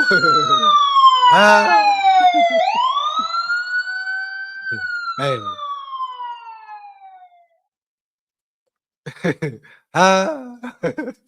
Let's go, man. Here we go. Matter of fact, let me run it back one more time. Run it back one more again. Yeah, I like when he said that, man. Come on now. Here we go. Be able to push everybody to their best ability, you know. I'm the guy that's willing to come in and, you know, do whatever it takes to win. Even if I gotta, you know what I'm saying, step on a couple people's toes, you know, so be it. You know, I think this is definitely a winning championship type team. You know, I'm so glad to be a part of it. Dominique, first, congrats, man. What type of meetings did you have with the Vikings throughout the process? Yeah, you know, I took my top 30 with the Vikings, and, you know, basically this same conversation, you know, basically we was talking about that, hey, like, if you're available on day 2, we're going to take you. You know, I thought it was all jokes and giggles. Like, you know, anybody can say that, but, you know, the fact that they actually, you know, stood on it and, you know, kept their word, you know, I'm forever grateful. But, you know, met with Coach O'Connell, you know, he's telling me he definitely thinks I can come in and play right away. And, you know, he thinks I can be a dominant force, you know. Shoot, I agree with him. But, you know, talking to Coach Flores, you know, talking to basically everyone on staff, they definitely think I can come in. And I think that's why some people say he's better or may be better than Caleb Banks. You know, some would say he's more NFL style ready right now. NFL more caliber type player, right now, as far as run stopping ability goes, type shit, no doubt. But as far as being a run stopper, the physical specimen he is, the way he loves to bang, the way he's physical, aggressive, violent, he's damn near ready right now. So I definitely understand why some may say, hey, I believe Broski Bear said it as well. Hey, Big Citrus may be better than Banks when the smoke clears and when it's all said and done, Holmes, for sure. Here we go. Now, do I think he will? It's up in the air right now. I think both of them can be great. I mean, hell, I don't care. I don't care who better at the end of the day, Holmes. Straight up, I want a bowl, Super Bowl, etc. I want them both to be great. Shit, they both great, even better. They both Hall of Famers, even better. Get the bread and butter, get the motherfucking cheddar. Huh? SKOL VIKES. Here we go, man. But his upside is crazy. Ceiling crazy. And then, you know, be an impact right away. And, you know, I agree with him. So, yeah, that's basically, you know, all the conversation consisted of. And, you know, they held true to they held true to their word. So I appreciate them for that. Dominique, congrats and welcome to Minnesota. You obviously talked about how excited you are and just celebrating. Can you tell us a little bit just kind of like who you're with tonight to celebrate with and what it was kind of like, what the emotions were like when that call came through for you? Nah, yeah, I'm with my, you know, mom, brother, you know, everybody that's in my family, aunties, uncles, you know, whoever that may be, you know, they all here, you know, we all celebrating together. And, you know, before that call, I mean, I was borderline in a slump. I was so sick to my stomach, I didn't know what to do. And when that call came in, the room went dead silent. It was like unbelievable. Now let me know in the chat, bro. Iowa State Big 12 or Big 10? Is Iowa State Big 10? Because that could be why he fell in the third round, so to say, per se. Maybe certain teams questioned the level of talent he went up against week in, week out. So is Iowa State Big 12 or Big 10? Matter of fact, let me check my damn self. Here we go. Heavy SKOL VIKES. But that may be why teams passed up on him. But I'm like, shit, I'm glad they did because we got him, bro, for real. Here we go. Here we go, man. 1 second. Iowa State.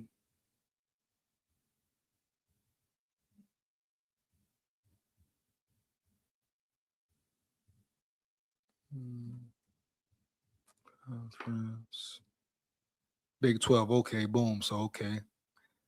I see there. So out the Big 12. So maybe teams thought the level of competition or that he faced every week was a question. I don't know what they thought, but I'm glad the Vikings paid attention for real. Straight up. Let's get back to it, bro. Here we go. Believable. It was just like no way. And at first I thought it was a prank. And whole time, some guys, I don't care what conference they're in, right? Doesn't matter what conference they're in. You can tell what type of football player he is. Is he NFL caliber or not? You can definitely tell for sure. Some players just stand out that well. Here we go. Cause they call and says, "Is this Dominique Orange?" I'm like, "Oh no, please!" Like I'm like, "Yes." And it was like, "You ready to be a Viking?" I was like, "Oh, I lost it. I lost it." But you know, yeah, emotions were high. You know, family all cheering, mom crying, I'm crying. But it was so many emotions that went through the night, and I wouldn't change it for the world. Hey, Dominique, I congratulate Congrats to Big Citrus, no cap, bro. Score vibes, clap it up. Here we go. Congratulations. I apologize if you've already been asked this. I missed the first couple questions, but just tell us about the nickname. How did you get the nickname Big Citrus? And I believe I read you didn't like it at first. Is that correct? Nah, yeah, I'm be honest, I didn't like it at first. My nickname, I don't even know where it came from. It came from social media. How I found out about it one day, I was weighing in, and my nutritionist said, "Good morning, Big Citrus." I kind of looked at her crazy, like, "What you talking about?" Like, that's kind of like, don't call me that. And then she was like, "That's what they're calling you on Twitter right now." And of course, at first, I'm like, "No, I don't like that." But then as more and more started to pick up, I'm like, you know what, I kind of rock with it. So, fans started calling me Big Citrus. My coaches started calling me Big Citrus. I'm like, you know what, it's kind of sticking to me. So let's rock with it. So I love the name now. Any last questions for Dominique? Cool. Thank you. Appreciate it, Dominique. Thank you. Have a good night. Shout out Dominique Orange, aka Big Citrus, bro. Straight up. Definitely a real factor. Definitely a real factor in this run game for sure, bro. But just as far as fans goes, whatever happens, like let's not sit and focus on his foot, right? Let's not dwell on Caleb Banks' foot injury. Let's focus on the dynamic duo we got right now. How great they can both be right now. How the Vikings performed in the draft, huh? Don't even worry about it. Don't even worry about it. For sure, Brian Flores gonna get them right. They were drafted for a reason. Let's get it, man. Next up, we got I gotta get into Tyrion Ingram. Basically, Tyrion Ingram, like I think he can be elite as well. Another year under his belt. Like I've been saying, his biggest thing was he just had to grow into his body, mature. And then coming off a year and the game slows down for him, he really understands his role, understand how the NFL games work, progressing in the progressing in the process. And Flo just gonna continue to mold him, get him there, type shit. That's what Flores does. I mean, he took Jerry Tillery. Y'all remember Jerry Tillery? He took him and made him look like a good player, not average, good. And Jerry Tillery had been in the league 8 years plus. Real journeyman, damn near. And Byron Flores made him look good, bro. Utilize him. Come on, man. See if we got any highlights on Ingram from the Vikings last year. And he definitely flashed. 1 second. See if we got any flash plays from him last year, man.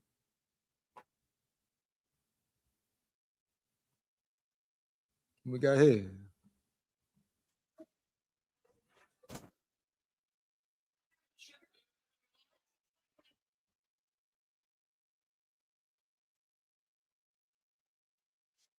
Hold up, bring it back. Nice one here, too good. Nice one. Here we go. Give me 1 second. 1 second. We're gonna get it right quick. Here we go. 1 second for sure. Here we go. Here we go.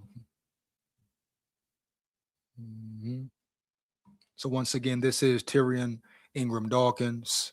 Just gonna break some film down on him. Up this one here. Damn, come on now. Hold up.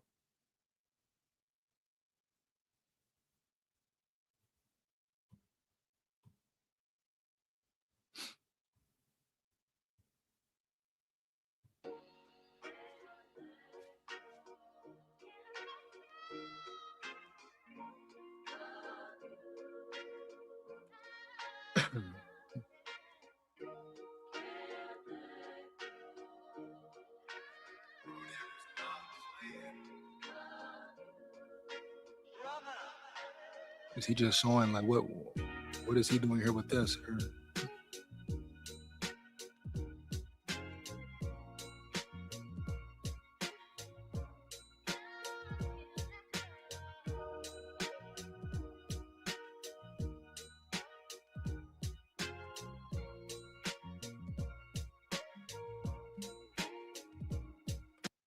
No, this dude has some good plays and bad plays from him. What this is 25 week 3 for the Bengals. And you can just tell he just needs to get in that weight room and get stronger right here, bro. Get stronger and grow into his body, period. We go low. But this dude put some good and bad plays in here as well. Type shit, I like it.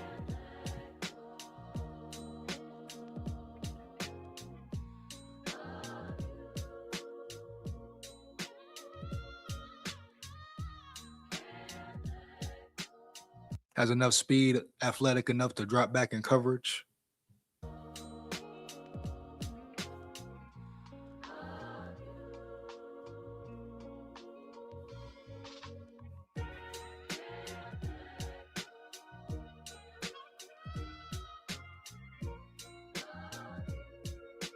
Let me see if we got any more. Hold on 1 second, man. Trying to see if they got any of his flash plays. Hold up, bro. You're 1 second, bro.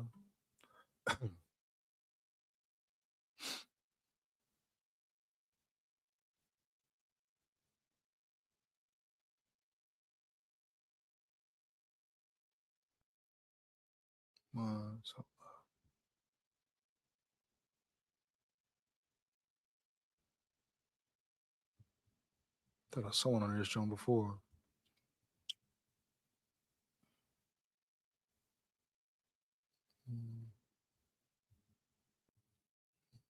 I think this is some of his Georgia shit.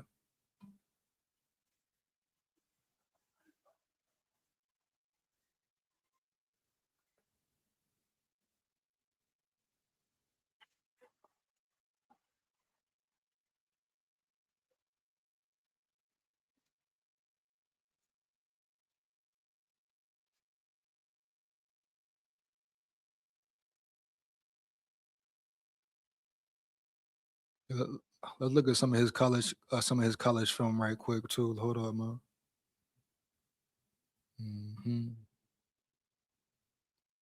Just so you can see the flash, the spurts, etc. What he really brings to the table, his upside and all that. Played at Georgia, played against the best competition week in, week out. Kind of got his chance late at that. Really kind of a late bloomer, so to say, as far as collegiate football goes. In the Southeastern Conference. He goes out into the pass pattern and Thorne is taken down. But to the game for Auburn offensively, it's almost as if left tackle Percy Lewis. Very long, very athletic, very fast for his size. So pay attention. Do not sleep on Tyrion Ingram, dog. No cap. They still don't give up a lot of points. And Mertz is in a little bit of trouble again. The ball is out again. And Georgia's got it. But as he moved up in the pocket, coming around, just one hand. And boy, those guys are good. And here they are again. Short gain for Judkins. Tennessee shaded just on their side of midfield. And Joe Milton on a quarterback draw. And that's going nowhere. A little bit. That pass is knocked down. Now it's 1st and goal. Works his way to the one straight run. So this drive they've been running a little better. Not that time though. Coming in motion to try to kick out the Georgia defender, but stuff to just run and kick out. In a backup roll, 2nd and 10. Vandegrift kept it. They take the jet a year ago. It was Pat Coogan, the center, and Billy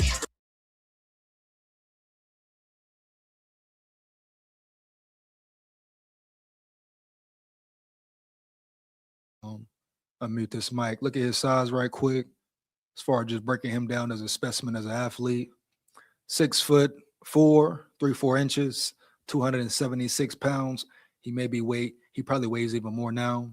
33 and a half inch arms, hand span 9 3/4, 40-yard dash. He clocked a 4.8.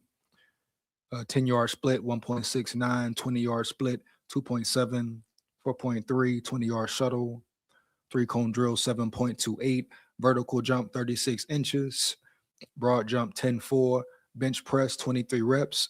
Not bad, but not great as far as bench press goes, but another prime example of a player who just needs to simply grow into his body, develop even more. Let the game come to him, let the game naturally slow down for him. Heavy.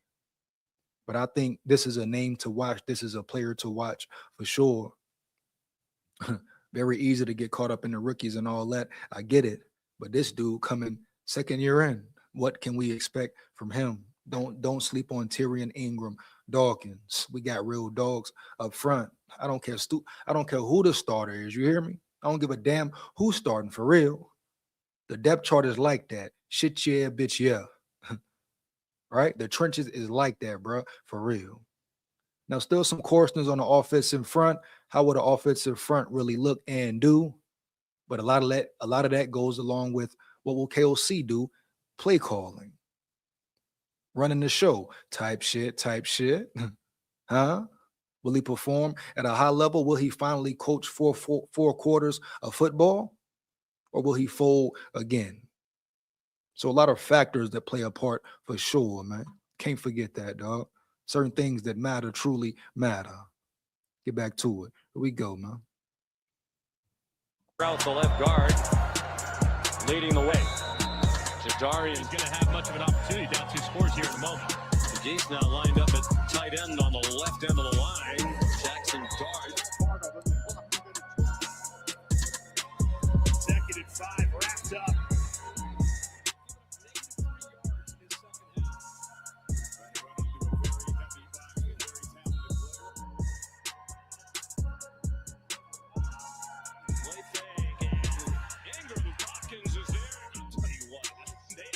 Over there to help. Mincy's blocking down. Caddis is trying to block down. They keep it on the ground and up the middle. There's been nothing doing all. Gain of 23. Look out! He ducks under the sack but did not get away. They go quickly, 30 seconds. And a good pressure from behind and from the front. Solid speed for his size as well, man. Shit, 6'4", 286 plus, moving like that. Oh yeah, bro, let's work, let's word. Here we go. Yeah.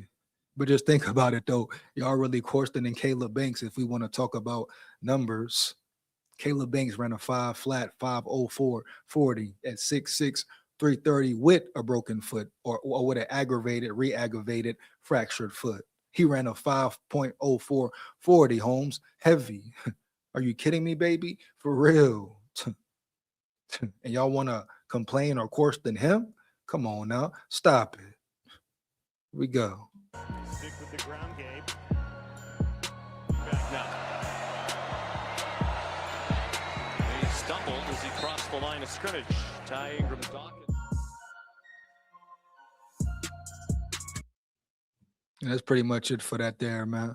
But yeah, like I've been saying, don't sleep on Tyrion Ingram Dawkins. Don't sleep on him. Don't forget about him. Caleb Banks, Big Citrus could make noise, will make noise, but he could make some damn noise himself. He could be a starter himself, straight up. It's going to be a real battle, a real dog fight. And before I get up out of here, once again, put your questions, comments, opinions in the chat. I'm going to break down, do a little detour, some new Minnesota Vikings news. Nothing crazy, nothing splashy, but we talk about as far as the depth chart goes, etc. Something to talk about, man. Give me 1 second.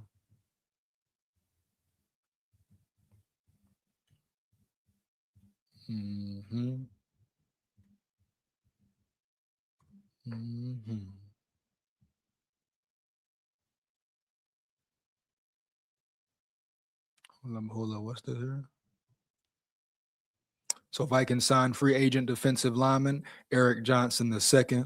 Once again, let me know in the chat. Do you know anything about Eric Johnson II? Let's see. We go here. Ingram, Minnesota. The Vikings are continuing to add pieces to their defensive line. Minnesota has signed free agent defensive tackle Eric Johnson II. The team announced Wednesday. Originally a 5th-round selection by Indianapolis in the 2022 NFL Draft. Johnson spent his first 2 pro seasons with the Colts, a stint with the Patriots in 24, and then rejoined the Colts for the 2025 campaign. He played in 12 games last season and recorded 6 tackles, including 1 for loss. Johnson was on the field for 131 defensive snaps and 16 special teams snaps. One second. Johnson's most productive season occurred in 2023 when he had 15 tackles, a sack, and a tackle for loss. An Illinois native, Johnson attended Plainview South High School and lettered in football and wrestling. During his senior year and first season as a starter, he racked up 17 sacks and 29 tackles for loss for the Cougars, earning his 2nd consecutive all-conference nod. On the wrestling mat, Johnson got 2nd place at the 2015 IHSA Class 3A state tournament.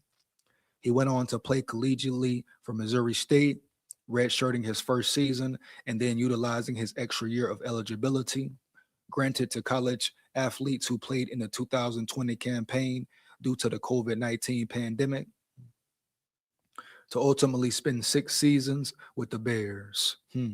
Wow. Hey, Broski Bear, what up with him? Hey, Broski Bear, what up with him, big dog? Heavy. Let me know, bro. Let me know for sure. Here we go.